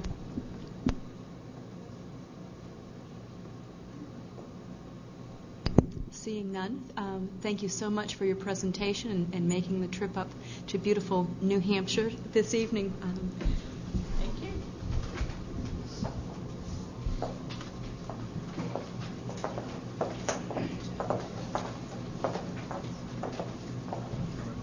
Okay, the next item on our agenda deals with Ceresc in the Teaching American History Project. You'll recall that Board Member Valancourt serves as our liaison to Ceresc and has touted the myriad of ways that Ceresc is really a very good partnership and offers several ways for the district to conserve its resources. This evening, we'll be joined at the table by members of the Teaching American History Project. Peter Allen is our project director, and he's brought some of the teaching staff with us. Marge, would you like to? I'm going to defer to Debbie simply because she's worked with Peter Allen and the team, but I would say that this is one of many projects that we're affiliated with through our association with Ceresc. And before they speak, you have each been given the annual report for Ceresc for this year, and I would hope that you would look through it. If you see another program that's of interest to you, then we would like to bring information to you about those throughout the year. Thank you. Debbie? Yes, I believe they're kind of getting their technology set up, but I'd very much like to introduce to you Peter Allen, the project director, and some of the middle school and high school staff that are here tonight. If you'd like to be, let's see, Peter, you're going to stand when you do your presentation, is that right? Yes. Perhaps the rest of the teachers would have a seat. We have over here on the left, Mr. Bill Souza from the high school, Jeff Peterson, also from the high school, Peter Petrino, working the technology department head for social studies at the high school, and Teresa Porter-Cascadden of the middle school. Peter, would you like to start speaking with the group about the project? Sure. Thank you.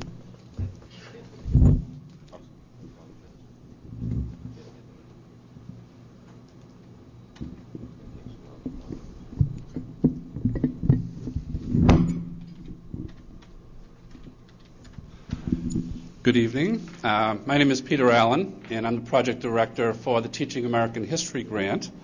We're attempting at this point to get on to the network, and I want to show you the web page that we've created as a resource for the teachers, and also I thought it might be a nice means for us to kind of get an overview of what the project does. This is for those of you not familiar with it, a 3-year federal grant. We have 11 schools in 9 districts that are part of the grant. We have 44 teachers, and 21 of those teachers are from Merrimack.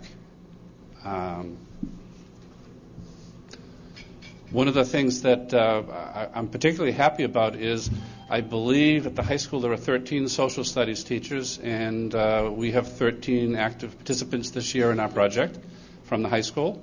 And the middle school there are 8 teachers, and they are also all 8 of them part of our project. So we have 100% attendance for this, which I'm very happy about, and I'm very pleased. One of the things I'd like to say to you is I watched the gentleman, science technology teacher that was here earlier, presenting, and I think I'd have to agree with you that you have an exceptional gentleman there teaching in that position, and I think also you have an exceptional group of people in the social studies departments in both of the schools. So I'd like to recognize that portion of it. For those of you who have not been to Ceresc, thank you.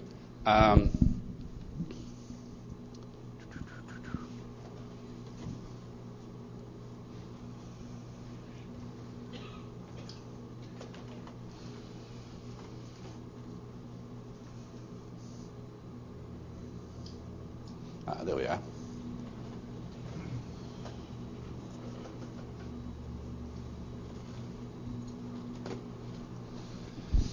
This project is a federal grant. Its intention is to, as you can see here briefly, to give teachers of United States history their due and their place. Part of the issue with the No Child Left Behind is that we don't test history. So history has been kind of pushed backwards and not considered to be very important. And as we all know, democracy, elections, decision-making, all of those things are very, very significant for all of us. And our place in the world and our ability to make good decisions starts with a good foundation in education in the social studies, we believe.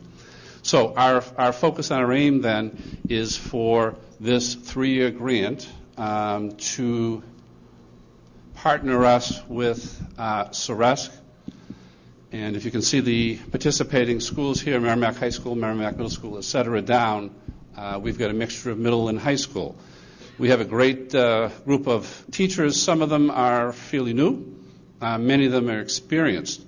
And in front of you are a sampling of four of the people from the Merrimack participants in the grant. And they wanted to be here to kind of talk about what the grant has meant to them. I'm here to just kind of give you an overview of what I have as my role, my job. When the grant was written, we said we wanted to have three basic aims or goals. The first one was to get teachers as much content knowledge as possible. Part of the problem with people coming out of education colleges is that they didn't know history. They didn't know the fact. They didn't know the content. They didn't know the methodology. They didn't know. So part of what we did in the grant is to aim at content, resources. And we've aimed to do that through a number of means. The second phase we did is to deal with strategies. How do teachers teach, and how can we get them to explore different ways to deal with different learners? And the third part of it involves the use of additional resources that we can provide, as well as technology. And if you look at the partners, we have as a collaborative group the National Council of History Education, Plymouth State University, the National Park Service, et cetera, et cetera. You can read down through them. We have, through a requirement in our program, we've asked each teacher to give us 5 days for professional development. That is a minimum. And when they all do that, they're part of our program. And we're able to present to them different opportunities to take advantage of what the program has to offer. You can see down the bottom, we do 2 Fall Institute days, and we do, if you look a little further down, a summer colloquium. 3 days in the summer, the teachers, after they're out of school, come in and they go through extensive professional development. The Fall Institute days, both of those are heavily involved with all 3 elements: content, resources and materials, and pedagogy. So we just finished last Monday our latest Fall Institute. It was an exhausting day, and we ended up at the end of the day able to talk to a world-renowned figure for his view on probably an incident that we all, if we don't remember living through, at least studied or read about. And I would have to say, all 5 of us here came away with some little different views of the Cuban Missile Crisis from what we have been told and what we have seen. So part of what my job is as project director is to marshal resources out there, whether it's bringing people from the Smithsonian, whether it's providing video conferencing technology for the teachers, whatever it is. My job is to bring that in and allow them the opportunity to explore and to go find how they want to teach and what they want to teach. So that's kind of an overview of what we're going to do in the program. We are I'm going to pass it over, I guess, to department chair at the high school, Peter Petrino, and he can give you some of his viewpoints of what the project has meant to himself and to maybe some others in the school. Thank you, Peter. We are in the 3rd year of the Teaching American History Grant, and it has provided us with professional development opportunities, as Peter has outlined, in the area of enhanced content knowledge, lesson plan development, instructional methodology, historiography, and the use of primary source documents. One of the things that's been most remarkable is that we've been able to have access to some of the leading professors in their field, as well as award-winning teachers. As Peter alluded to, at our Fall Institute a few days ago, we met with Professors Bright and Lang, who are considered premier experts on the Cuban Missile Crisis.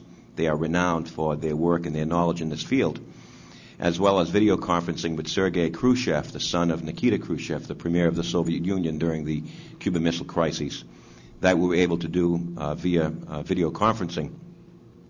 But in addition to that, other things as well. For example, in the summertime, after the summer colloquium, a number of teachers from the high school and middle school met to work on the social studies curriculum revision that the district has been undergoing for the last 2 years. This was apart from our work directly with the Teaching American History grant, but the monies available to us allowed us to continue doing curriculum work in the summertime, no cost to the district. That was a tremendous plus. The resources alone are remarkable. You've heard about the video conferencing. Students have been utilizing it. Faculty has been utilizing it. Earlier this year, Constitution Day, Merrimack High School, along with Plymouth High School, Linwood High School, we all got together and interfaced using the video conferencing technology with a professor in Philadelphia and a character actor portraying Dr. James Wilson, one of the founding fathers. And the students from the 3 high schools were able to ask questions and interact, which was quite remarkable. And then, of course, last year, one of the signature moments was when students in U.S. history were able to talk to Dr. Sergei Khrushchev, again, because of Brett Vance, one of our social studies teachers in the high school department. Something like this is unheard of. To get somebody of the caliber of Dr. Khrushchev to speak is phenomenal. And yet we were able to have a very intimate setting with him at the high school because of that piece of technology.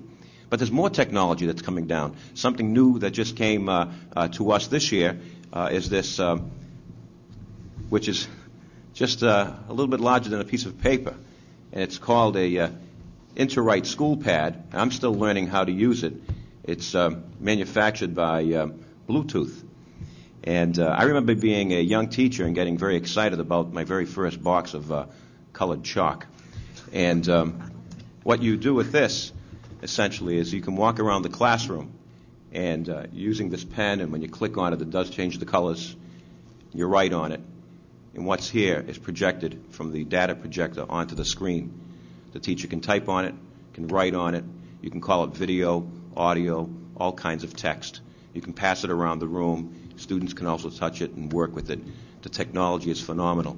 And these are resources that come to us outside of the normal revenue stream, thanks to the Teaching American History grant. But I'll end there and just pass off to my colleagues, and they can tell you about their personal experiences. Teresa? The first year of... Still this for me? Yep. Thanks. The first year of the Teaching American History grant was my teaching assignment was changed. So after 20 years, I was now back teaching American history, which was my primary course in college. So when they spoke of the American history grant coming to Merrimack, we all were a little bit leery, but I think the first time that we met in the fall at Ceresque, we were all convinced that this was going to be something great.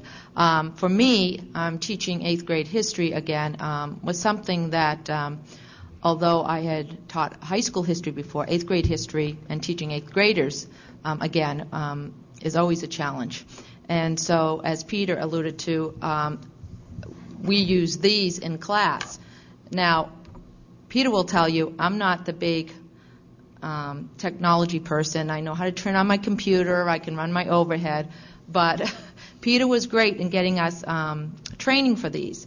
But the best training is I was using this recently on the overhead up on the screen with a primary document, and I got stuck. So all you have to do is turn around to the kids and ask the kids how to use it, and they just whipped right through it. We were circling things on the primary document. They all wanted to use it, and suddenly those kids who are sitting back there twiddling their fingers or looking to the sky now were interested, and they were using the school pad.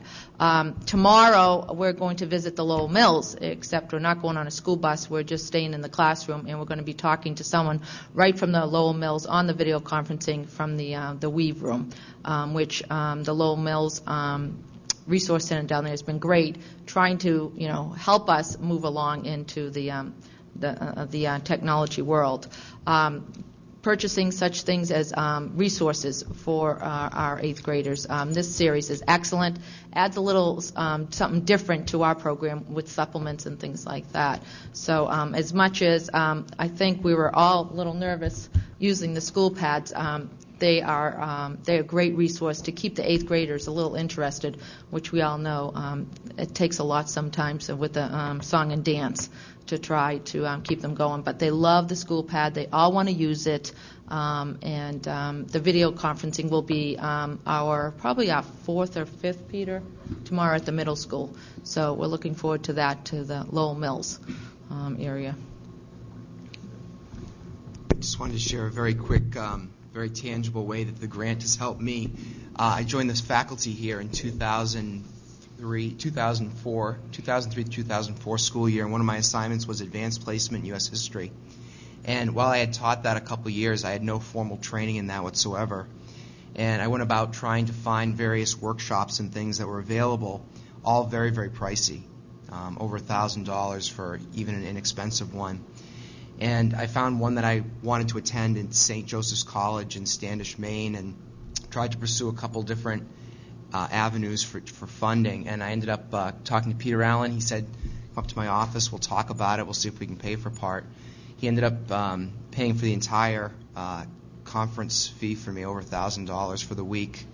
And I earned an AP endorsement from College Board to teach advanced placement U.S. history, which now they're going through the process of auditing high schools, where high school teachers have to have credentials to be able to teach advanced placement courses because it's a registered trademark with College Board. So it was valuable to get that kind of before the audit process even started. So I was able to spend a week at St. Joseph's College doing this in the summer of 2005 because of this grant. You want to tell him about your achievement? It's okay. Oh, I wonder. I'd like him to tell you about his most recent achievement. I was selected by a publishing company called Center for Learning to write advanced placement curriculum lessons for them, for their new publication. And in part, it's because of the training I got through this grant at St. Joseph's College. One of only 8 teachers nationally across the whole United States. One of 8. Thank you. Bill? My experience was with, actually it's my interest in the presidency, and where I teach U.S. history and civics and government. That's an integral part. And so with the help of of Peter Allen, I was able to get the services of a Mr. Peter Wallner, who wrote a book on Franklin Pierce, our favorite son. And I was able, from that point, to get him to come to the Merrimack Public Library, and with the help of the Historical Society and the community, I was able to get him to give a lecture on his book that he had written. And I found that to be very interesting because the textbooks are not very kind to Franklin Pierce. He is not a heavyweight, okay? However, he did provide leadership during a divided time in America. And I thought that was very important because I think that's what we're facing in our country today. And so students from the high school had the opportunity to go to the public library. It was last April. And as well as members of the public, we were educating the public. And I think that's a key. We were partners in education, the schools and the community. And we reached out and we were able to get a number of people to attend that forum. I picked up a lot of good information to try to present another viewpoint in my classroom about leadership during very difficult times. So I think this grant's done a lot of good things. This is just one powerful example, because you do need to have various viewpoints and revisit past leaders, because they might have something to offer. So that's my take on it.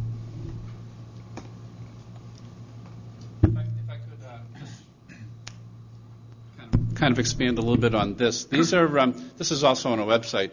The device on the right was originally developed as a medical application. So probably some of you are familiar with video conferencing from business applications, but this is in a school setting taken from a medical setting. And we've placed 2 of these machines. The grant was fortunate enough to have a piece put in on video conferencing. This particular unit, one of them is in the Lowell Mills for the National Park Service. And as Teresa said, this is, I believe, the second video conference that they're going to do. This is an experiment for the national parks, and we've had experimental discussions with them. If this works out well in Lowell, then they'll be able to offer this type of a program across the country. So if you're in California and you're studying the Lowell Mills, you can go there for a visit as close to a reality as you can get from across the country at virtually no cost. Their thought is, if it works here, then why not Gettysburg? Why not Pearl Harbor? Why not Ellis Island? On and on and on and on. So the National Park Service was very excited to be partnered with us. We've also had discussions with the Smithsonian. We had them fly up last year and presented in one of the workshops. They learned as much as we did, I guess, in terms of what's out there. And they were looking at putting these into the Smithsonian. They have 6% of what they have in their collection out. 94% is in warehouses. Nobody gets to see it. The National Archives and Records Administration is also looking at how do you get people in to look at the archives. Well, the second piece of this is we have the second one of these in the New Hampshire State Library. And we've encouraged people to broadcast from there to any place. So we had Frank Meevers, who's the state archivist, did a presentation down along with Michael York, the state librarian. They did a presentation to some teachers in primary sources, and I believe Teresa was in that class, to see things from the original acceptance of the Constitution. One of the original 26, each state created two pieces of acceptance for the Constitution, and we saw New Hampshire's version of it. So I think the teacher, I know I had a little chill going through me seeing that, even from a distance, to be that close to primary sources.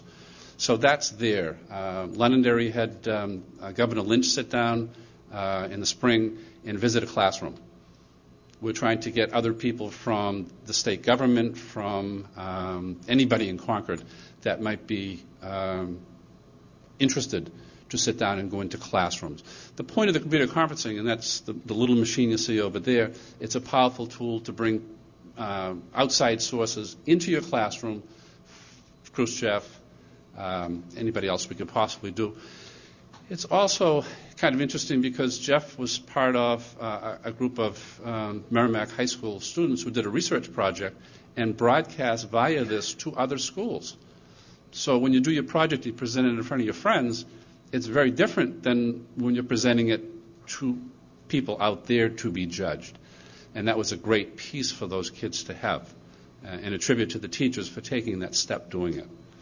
The third piece is we have 4 middle schools, all with the equipment. I would like to be able to have all 4 of those middle schools hook up and do a debate among the middle school kids in a presentation. Or having the high schools do the same thing, some of the AP classes or the other classes. It's a powerful tool to get information out there and to allow kids to interact with other people. So that's the piece it's really kind of exciting to me as a former teacher. So thank you for your time, and any questions, we'll be glad to answer them. Thank you so much for your presentation. Again, this, I believe, brought in it's a $1 million American History Grant, tremendous monetary resource for our community, but also just in the way that these teachers have attested to the fact that it sparked the learning within the classrooms in history, and also to help the teachers achieve different levels of teaching and accomplishment in their own classrooms. I think it's just tremendous for us. At this point, are there questions or discussion to come from the board? Jody? I'm sorry, and then George. I always have a comment about Ceres. I cannot say enough good things about Ceres. I've been out to the facility a few times, and I'm just overwhelmed by the place. It's an amazing place. Ceres is going to allow our school district, as well as others, to continue to upgrade our technology uses, our professional development needs, and it's going to do so in a way that our school district can afford it. It's keeping it affordable. The grants that this group writes for the school districts, we couldn't do the kind of teaching that we're doing without it. And Mrs. PC touched on a very relevant point, I think, when she talked about the technology, and I'm in the same boat as you are with the technology. But our children today, they're exposed to, the technology outside the home as compared to what's in the school. There's a dramatic difference in what we have available to them at the school and what they have at home. They're dealing with technology that we never would have dreamed of as children. And in order to keep them engaged and interested and keep current, we need to have this technology available. And our teachers need to learn this technology. We also talk a lot about literacy and math being a district in need of improvement. We've focused our areas there, but I want the history teachers, the social studies teachers in this district to know that I personally, and I know the rest of administration, values what you do. It's very important. Yes, our kids need to be literate. Yes, our kids need to excel in math. Our science and engineering programs are very important, but I view history, social studies, economics, government, those types of things. Those teach children their place in the world and helps mold them into a responsible citizen and to know how to interact with other human beings and really forms a lot of who they are when they go into adulthood. So thank you very much. George? I just was wondering if I could see the tablet. I wanted to play with it. And actually, it's a Bluetooth technology and allows you to control computer.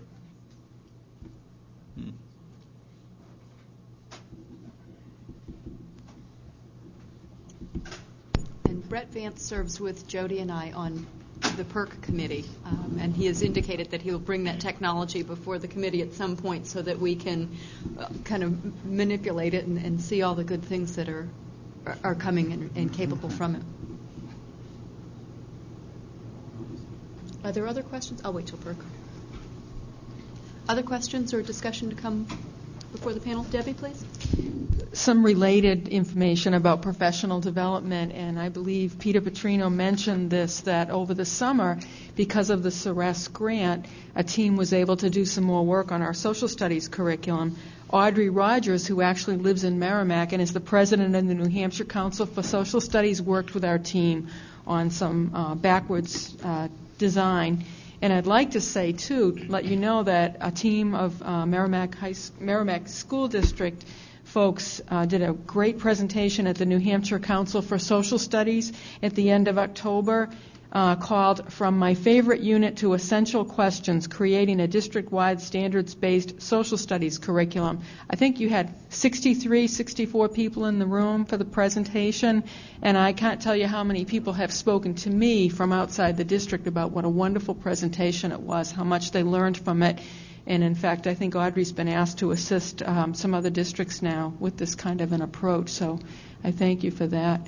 And I just have a couple more comments about professional development, not necessarily social studies, but it's on the topic of teachers presenting. Similarly, at the same time that the social studies conference was going on, we were preparing for a New England English Teachers Conference. Cindy Baker and Laura Dennehy, two of our library media specialists, did a presentation on books to engage reluctant readers, and again, their room was packed, and they've been asked to do that presentation 2 more times, once for a New Hampshire group and to come back to the New England group. Also, we had our torchbearer mentoring program at the same conference, and our literacy coach, Christina Felix, did a very nice presentation, too.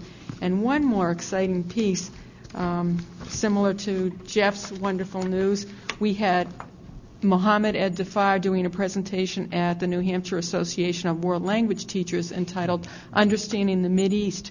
And I want to give you a piece of paper because this is just wonderful news for Mohammed, that the World Language Association has honored him by choosing his workshop as this year's Best of State conference session, and they are sending him to the Northeast Conference in New York City and giving him a stipend to help with expenses because of his 3-hour session. So I just wanted to share with the board all of the great ways that our staff is out there doing professional development for their colleagues, not only in New Hampshire, but even in other states. So, and thank you again, because I know this has been a great part of it, Peter and the rest of the CERES people that had brought this grant to us.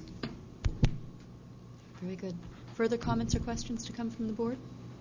Okay, again, we thank you for your presentation and apologize for the late hour, but it was important that you come before us this evening. And again, thank you. Thank you.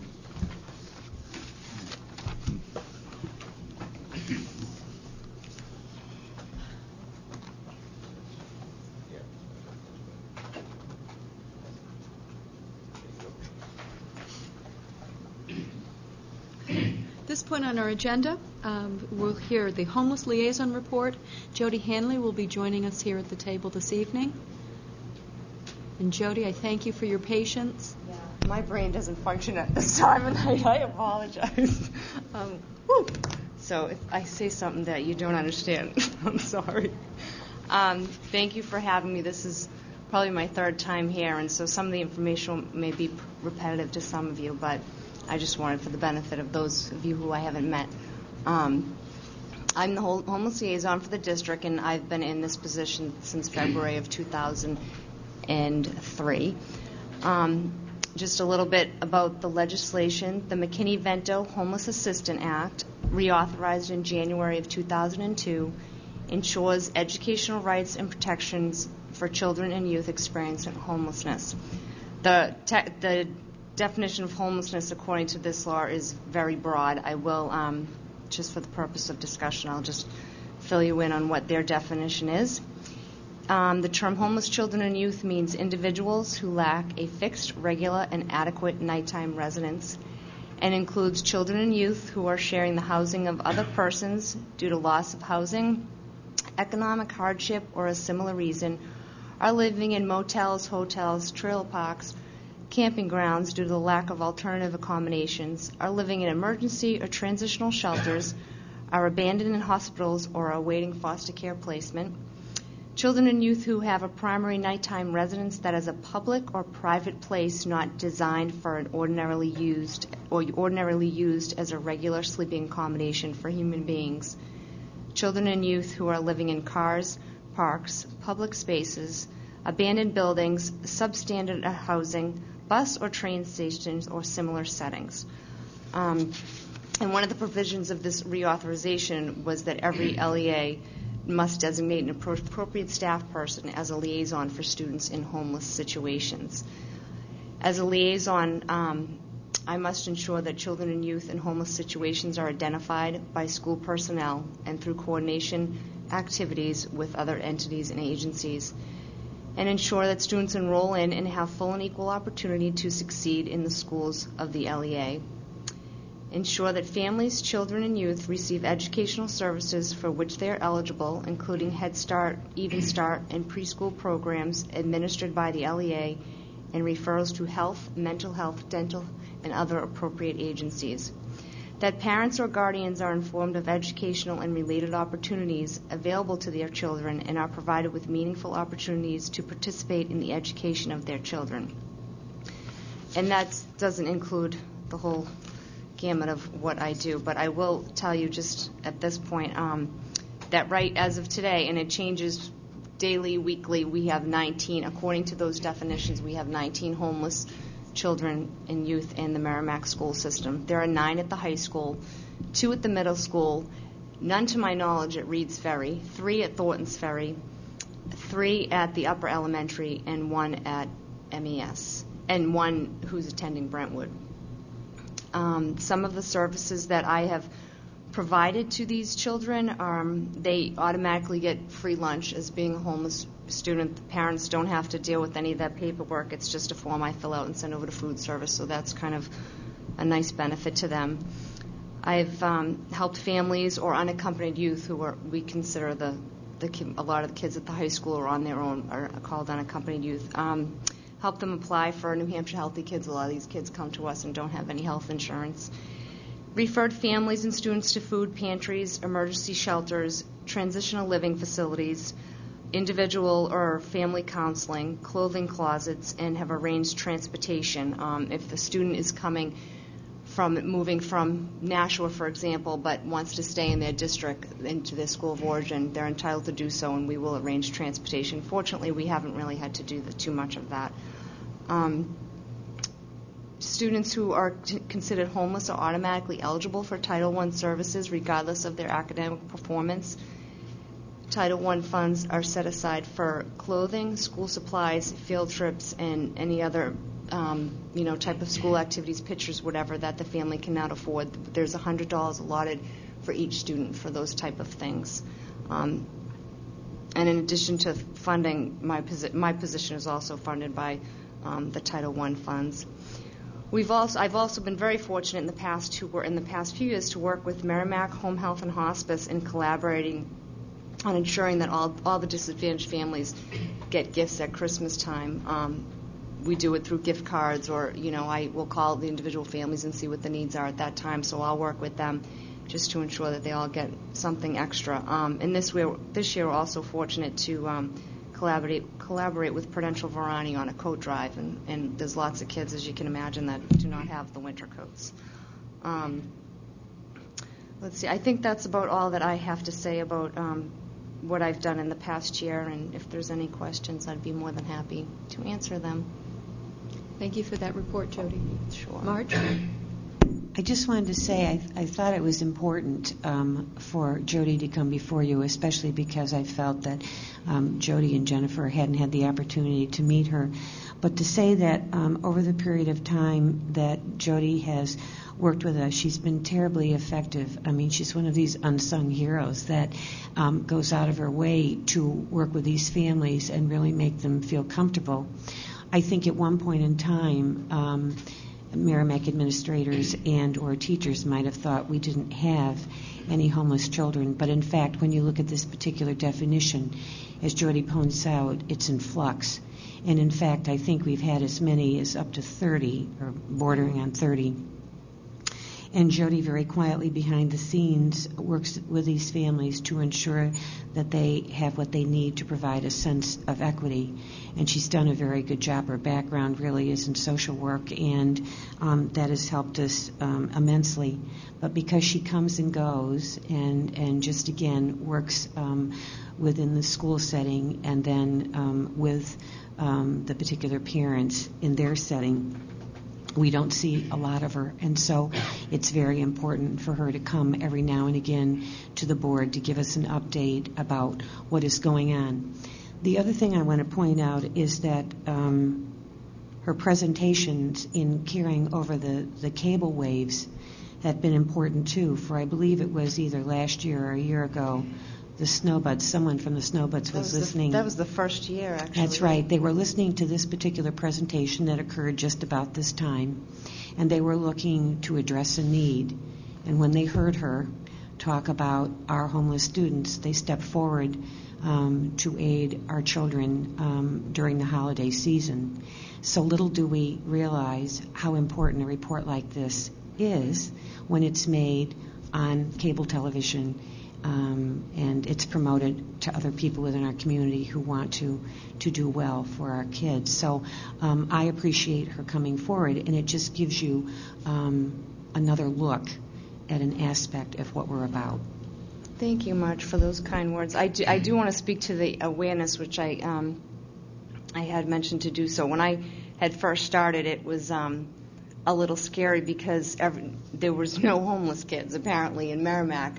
But I think, as a lot of people, there's a stereotypical definition in there, which still exists. But so it was a lot of work, and I had to go out of my comfort zone a little bit in working with a lot of staff. But I think the awareness is amazing. I mean, we have a long way to go, but it's just. I mean, for example, just in like the past month, there's been so many high school kids identified that are couch surfing and have nowhere to go and no parents or no guardians.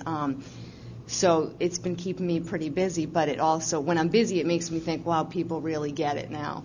But I also, there's also times that I'll get a name of a student and then months later, oh yeah, well, his sister at the middle school, it's like, but I never heard about that. So then that's when I know, well, okay, there's still a lot to do, but I feel good about how far we've come, because I also think there's so many kids that aren't identified for whatever reason that may not be getting what they need. So, and you're right, you don't see much of me, but a lot of my job is by phone. I don't get to meet a lot of the families unless we do a shopping trip to Walmart. So it's kind of nice for me when I do meet the families, and when I do, it's usually Christmas time delivering these gifts. So that's kind of neat, but it's just a lot of phone work. So thank God for the cell phone that Merrimack provides me. So. Further questions, comments, or discussion by the board? Jody? It's nice to meet you, Jody. I remember Nice to meet you, too. I think I sat on PERC, didn't I, Debbie, when we were discussing bringing Jody on board. And I remember my response was that homeless children in Merrimack? No, you just wouldn't think of it. And the work that you do is so important. Thank you. And if we're able to save some of these kids from falling through the cracks at this critical point in their lives, it's just an effort well spent. So thank you, and it's very nice to meet you. You too. Jennifer? Just want to echo what Jody just said. Just wanted to thank you. I think this is a position that probably not too many people know about that we have. And, probably don't even recognize the need for it, but I think that what you're doing is a wonderful thing. Well, I think I am one of the only liaisons. I don't know if I'm the only one. I was at some point in New Hampshire that this was my only position in school. A lot of people I met, and they were assistant principals or guidance counselors, and then they were given this position. So, and I know Sue Laws did it before me, and I don't know how she did it with her own schedule. So I feel kind of lucky that, I have another job outside of this, but I feel in the district it's kind of nice that this is all I do for the school. So thank you. Further question or comment? Seeing none. Jody, thank you so much Thank for your you. time. Again, we apologize for the late hour, but okay. appreciate your presentation. Thank you. Okay, the next item on this evening's agenda is tax rate information. As you may be aware, the Town Council has done a concerted effort to discuss the tax rate as it appears, and for our perspective, I thought that it would be helpful to ask Matt to do the same for the school district and to allow us a bit of insight as to where the tax rate stands for each of us with our tax bills this year. Matt? Thank you. Well, from right now, you've all gotten your tax bills and you've heard the information. The school rate did go down from $1,380 a thousand to $1,131. Part of that was the surplus that the school district returned to reduce the taxes, which was around $3.7 million. A lot of that came from salaries, savings from rehires. Special ed had a good year as far as out-of-district tuitions. We had the benefit of a better mix as far as the health insurance goes. There were a lot of items on the revenue side. Interest on investments was up. Catastrophic aid, we received probably around almost $600,000 more than we had budgeted for, and some various other little items that add up to $3.7 million. So when you look at the rate itself, it did go down, but if you look at the amount of money that was required from the town to fund the local school effort, because of the surplus, even though we did have a budget increase, it kind of remained the same. So the rate going down is more a function of assessed valuation going up. Doing a comparative from last year to this year, Town of Merrimack's value has increased $500 million. And when you look around, do you see $500 million worth of new construction? The answer is no. So a lot of it is the assessment on your property going up. I understand that probably around 24% that the residential went up, probably around 19 on the commercial industrial. So there was, again, a little shift there. So that's basically the tax rate. For next year, if I can just kind of digress a bit and talk about educational funding, the new numbers came out just recently. Merrimack this year is getting $7.1 million, and next year we're slated to get $9.9 million. You say, my gosh, that's quite a big increase. It is, and a lot of it is assessment driven. We're 15% less than state average of assessment per pupil based on the numbers as they currently stand. but this is the formula as it's currently designed. We all know that there is lawsuits, litigation pending. We all know there is normally the educational funding plan du jour that comes to the forefront. So this is just the published numbers by the Department of Education. We'll have to wait and see how it all plays out. We will probably use this for budget purposes, but we'll have a disclaimer on there saying this is just the best information we have at the time. It's something that I will probably believe once the check comes and the check clears. So we'll just stay tuned and see how it all plays out. Thank you, Matt. Questions or comments from the board? Jen? Recognizing that those numbers are early numbers, if you will, when do you expect for that check to come and clear? Probably around October of next year. To be honest, hopefully we'll get a more definitive answer in the springtime, I would say, late spring. Marge? But we don't have the luxury of seeing the check clear through the mail when we're going through this budget process. So for purposes of what we're going to be about, we are thinking in terms of still $7.1 million because that's what was said in the first place. That's what we just think is more solid. And I just think it's perhaps a false notion to think 9.9 until proven such. So in our deliberation, and you'll see when we present the budget to you, we're thinking more in terms of 7.1. Jen? What happens to any extra monies that come in then if they do follow through with those initial figures? Well, the ultimate outcome would be anything that's not used is returned to the taxpayers because, unlike the town, we do not have any kind of contingency fund. So anything that's not expended goes back to reduced taxes. So we're just saying as we go through this process, because we had thought that we were going to have $7.1 million on November 16th when we got the figures, and it was 9.9. I would say it was somewhat wonderment at the whole thing about where did that come from, and until such time we can find out how the state got $50 million more dollars to disseminate to districts, we just feel more comfortable thinking in terms of 7.1. And if I may, the number 7.1 million, that was generated on a biennium, correct? So for us to project that this money, that there may be $50 million that the state comes up with in additional revenue to fund this, it would be quite foolish for us to go on that estimation at this point. As Marge indicated, we give back every penny of surplus that comes. And if it's money that we hopefully will see, it would go back directly to taxpayers for taxpayer relief.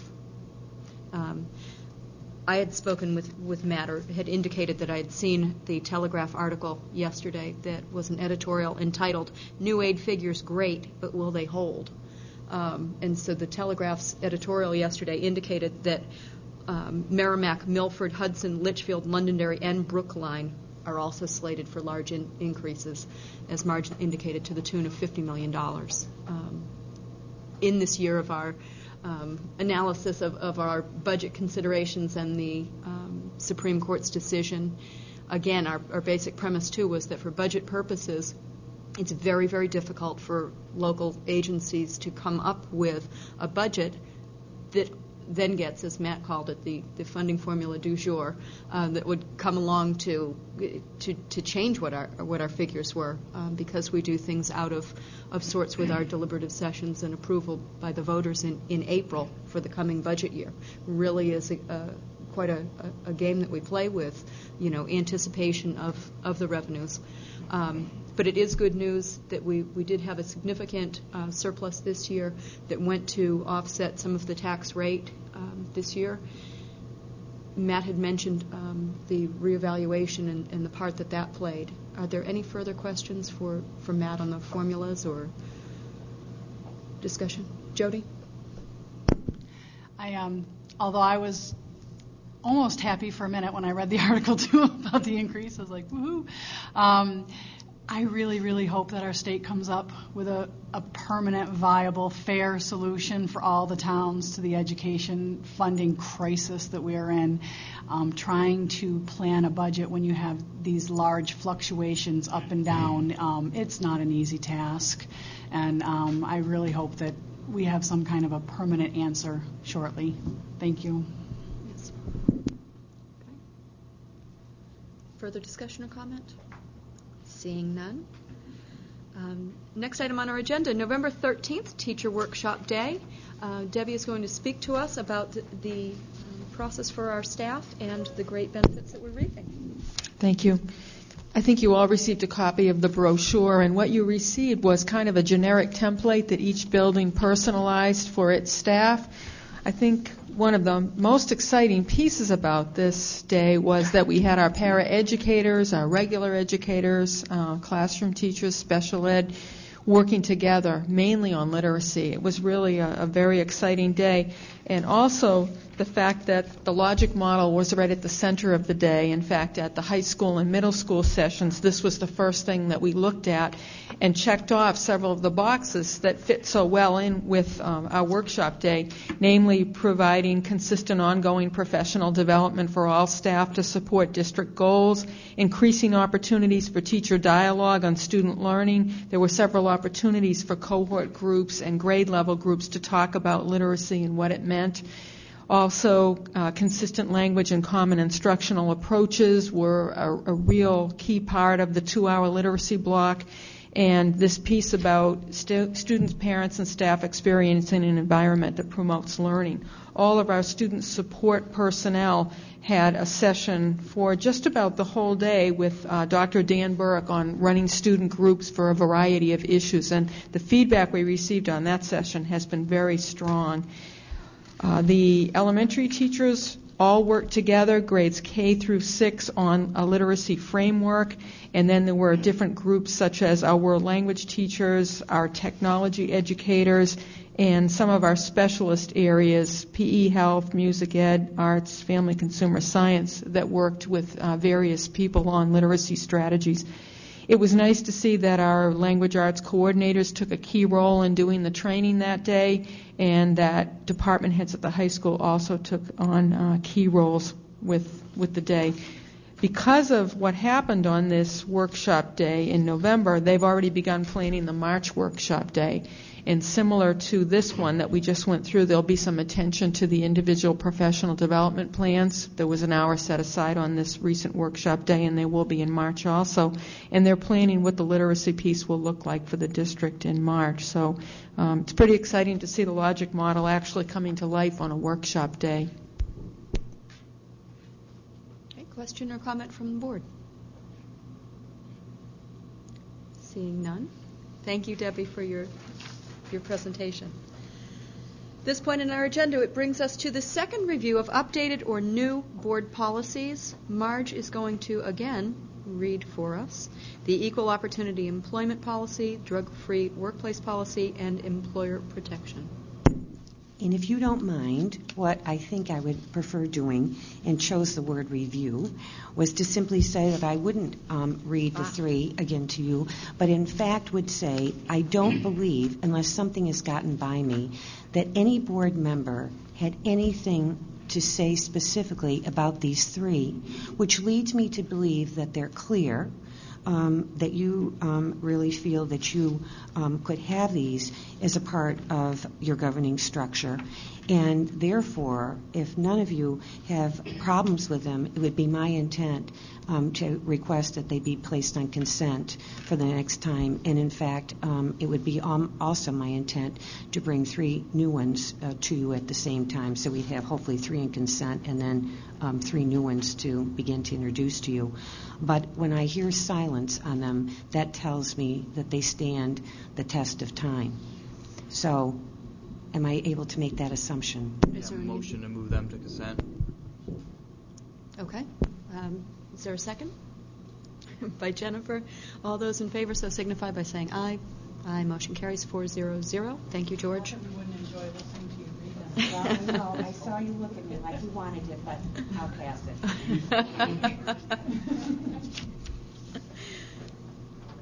Very good. Next item on our agenda, December budget hearing dates. Marge has provided a calendar for us with dates that are proposed for us to get together and have our school board discussion of the budget, which she intends to have in our hot little hands by December 4th. Marge? I would just add to what Emily has already said in giving you this December calendar. The thought is this. You'll be given your booklet and a disc on the night of the 4th. So the thought was that you would need at least that first week to be able to go through the booklet. And if, in fact, you can abide by the dates of the 11th, 13th, and 20th, we would begin to go forward and set up what are known as budget work sessions, whereby we will have all of the different administrators come before you and present their particular section of the budget. So that would include food service, maintenance, the 3 elementary principals, the upper elementary, the middle, the high school, the director of media, library and media services, and also special services. So all of those people come before you. You are able, they will, for you not having gone through this before, they will present an overview of the budget, and then you are able to ask them questions about their particular section. On the night of the 4th, I will go through and provide a summary of the entire budget, and you will also have an opportunity to talk to us about the central office part of the budget. So we also have the board meeting of the 18th, which we could use for a segment of asking questions if we need to.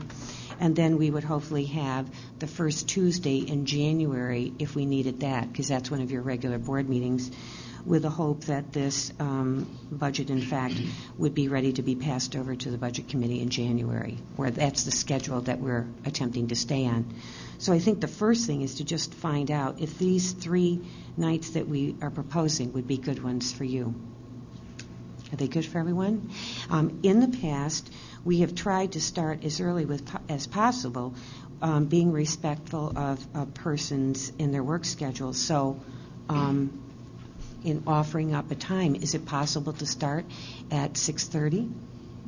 Would that be? I mean, and we can provide pizza if that's necessary. We've done water and salad, whatever. That would be helpful to you.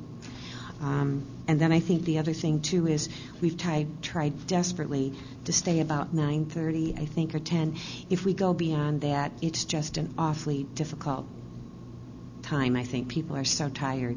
So we think in terms of like a 3-hour session, 6:30 to 9:30. Is that good? In light of that, too, would there be anybody who would have a difficulty with starting at 6 o'clock? Just for... We'll leave it at 6:30 then. I'm just thinking for the scope, and right now I'm pretty well spent. But we want to make sure that we're not running too late in the evening. The 4th and the 18th, the regular school board meetings, would those start at 6:30 also? I would say right now, I mean, I want to do some scheduling with Emily. I will work with the chair. But what I would say is, knowing what we've got coming before the board on the 4th and the 18th, more than likely they're going to be just regular board meetings.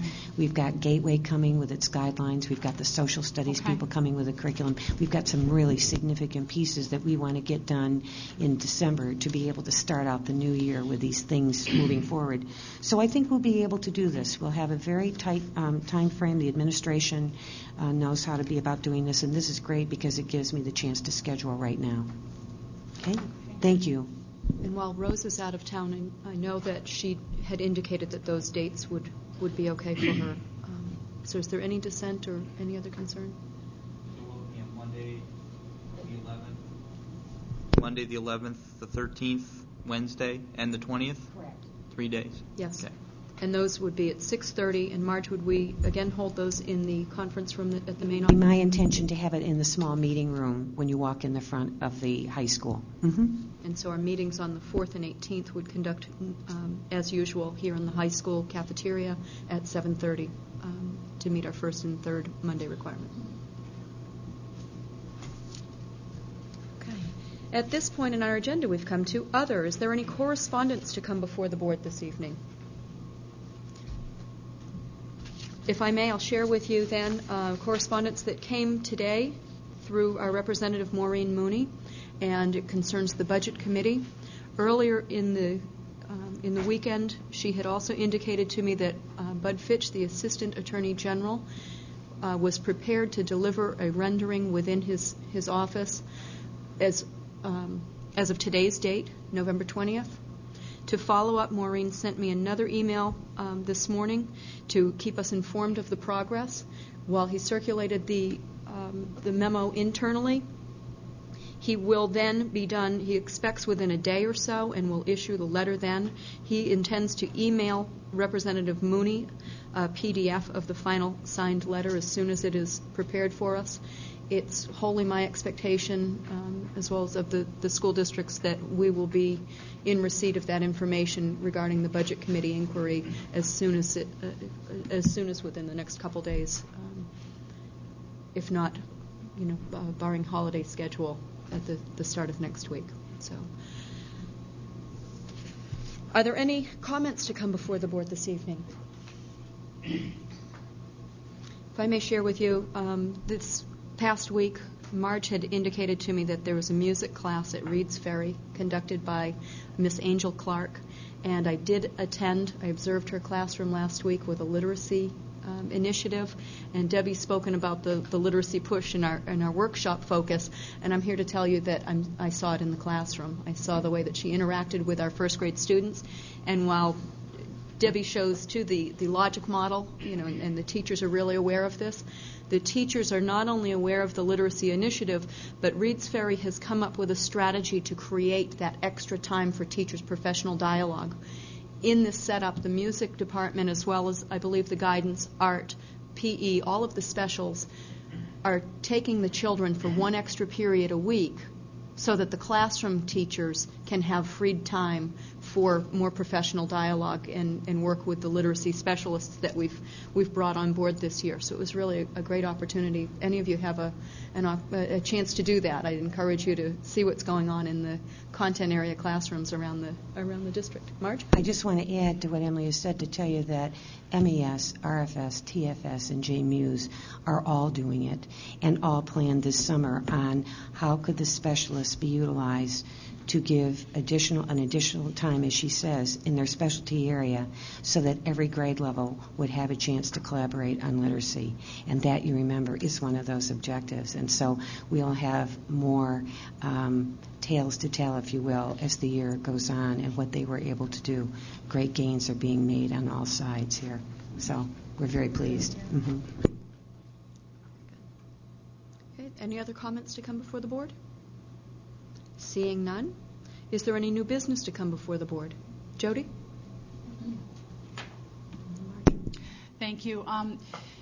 News of the school board entering the budget process, so to speak, is out, and I've had a few taxpayers who are also parents of Merrimack students come forward with some ideas, and one idea that I found especially intriguing and I thought might be useful to us as a district was the possibility of looking into what it would entail to start up a program for some type of an incentive program. I mean, when I'm talking incentive, it doesn't have to be anything large, but when we talk about finding ways to save money, to cut costs, to do things more efficiently, and when Honeywell came and talked about simple things like just turning off lights, things like that, who better to know things that we could do differently than the people who are actually in the building, working the building? I mean, those people would know better than we would sitting here at a board level, or that anyone in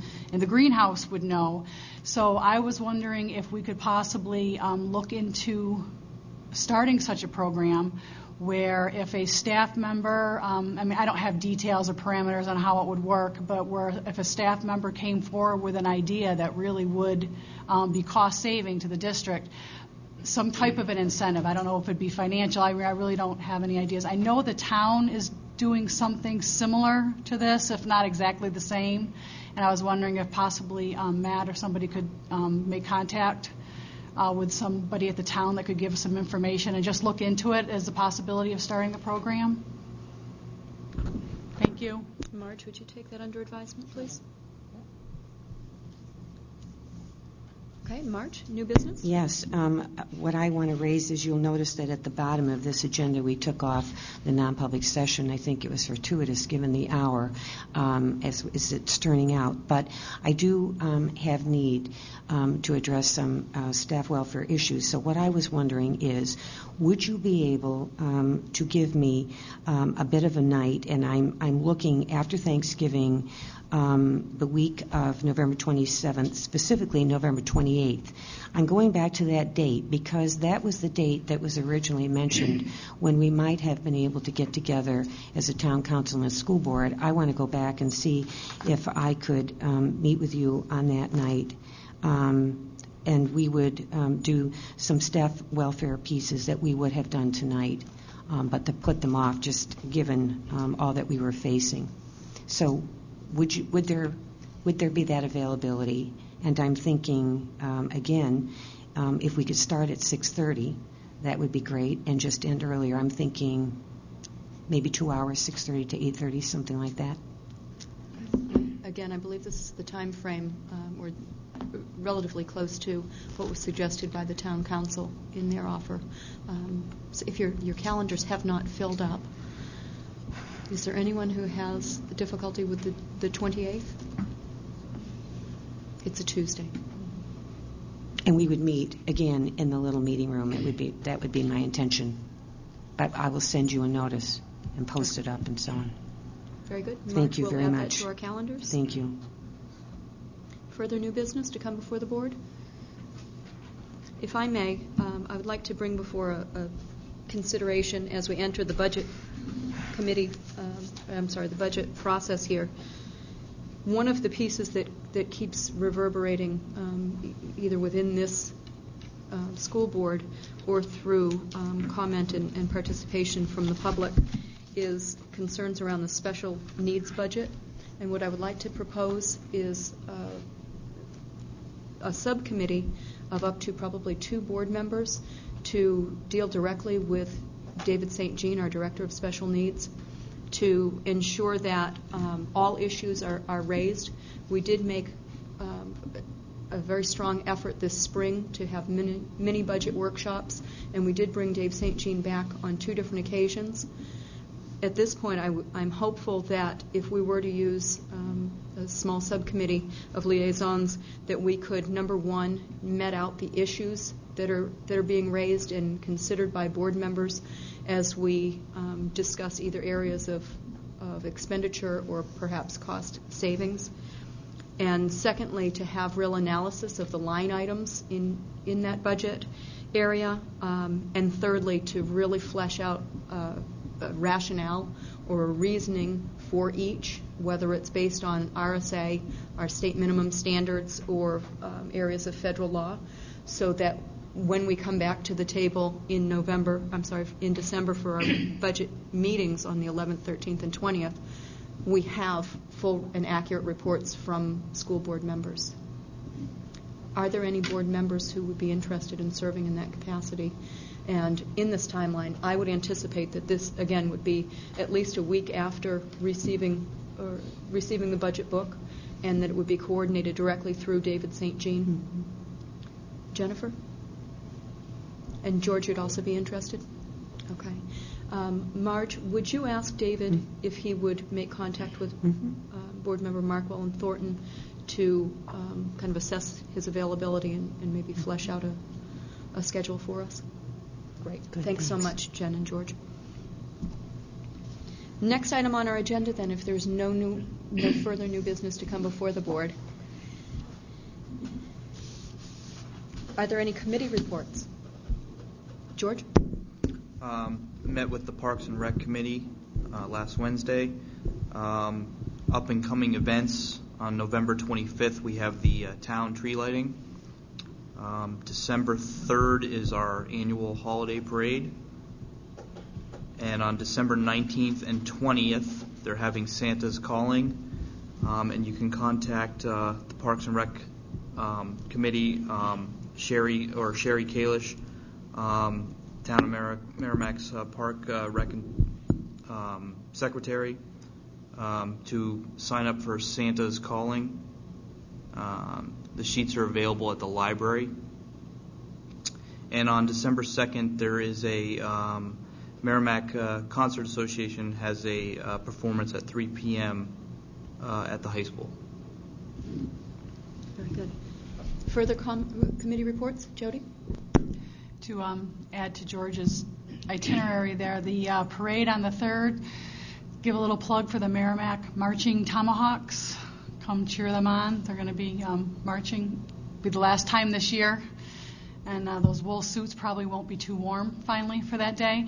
The PERC committee, the Program Evaluation and Review Committee, has rescheduled their meeting time, and we are now meeting on Monday, November 27th from 3:30 to 5 instead, and I'll have a report after that meeting. Thanks. Very good. Further committee reports? I'll share the Athletic Committee continues to meet. They last met on Wednesday, and they continue to assimilate the data and really to flesh out the amount of data that's been generated at the school board's request that concerns the co-curricular expectations and academic expectations of a C- minimum grade proposal. Further committee reports? Seeing none, there is no public to comment on our agenda items. At this time, I will accept a motion to adjourn. So made by Jennifer, second by Jody. All those in favor, so signify by saying aye. Aye. Motion carries 4-0-0. Thank you all.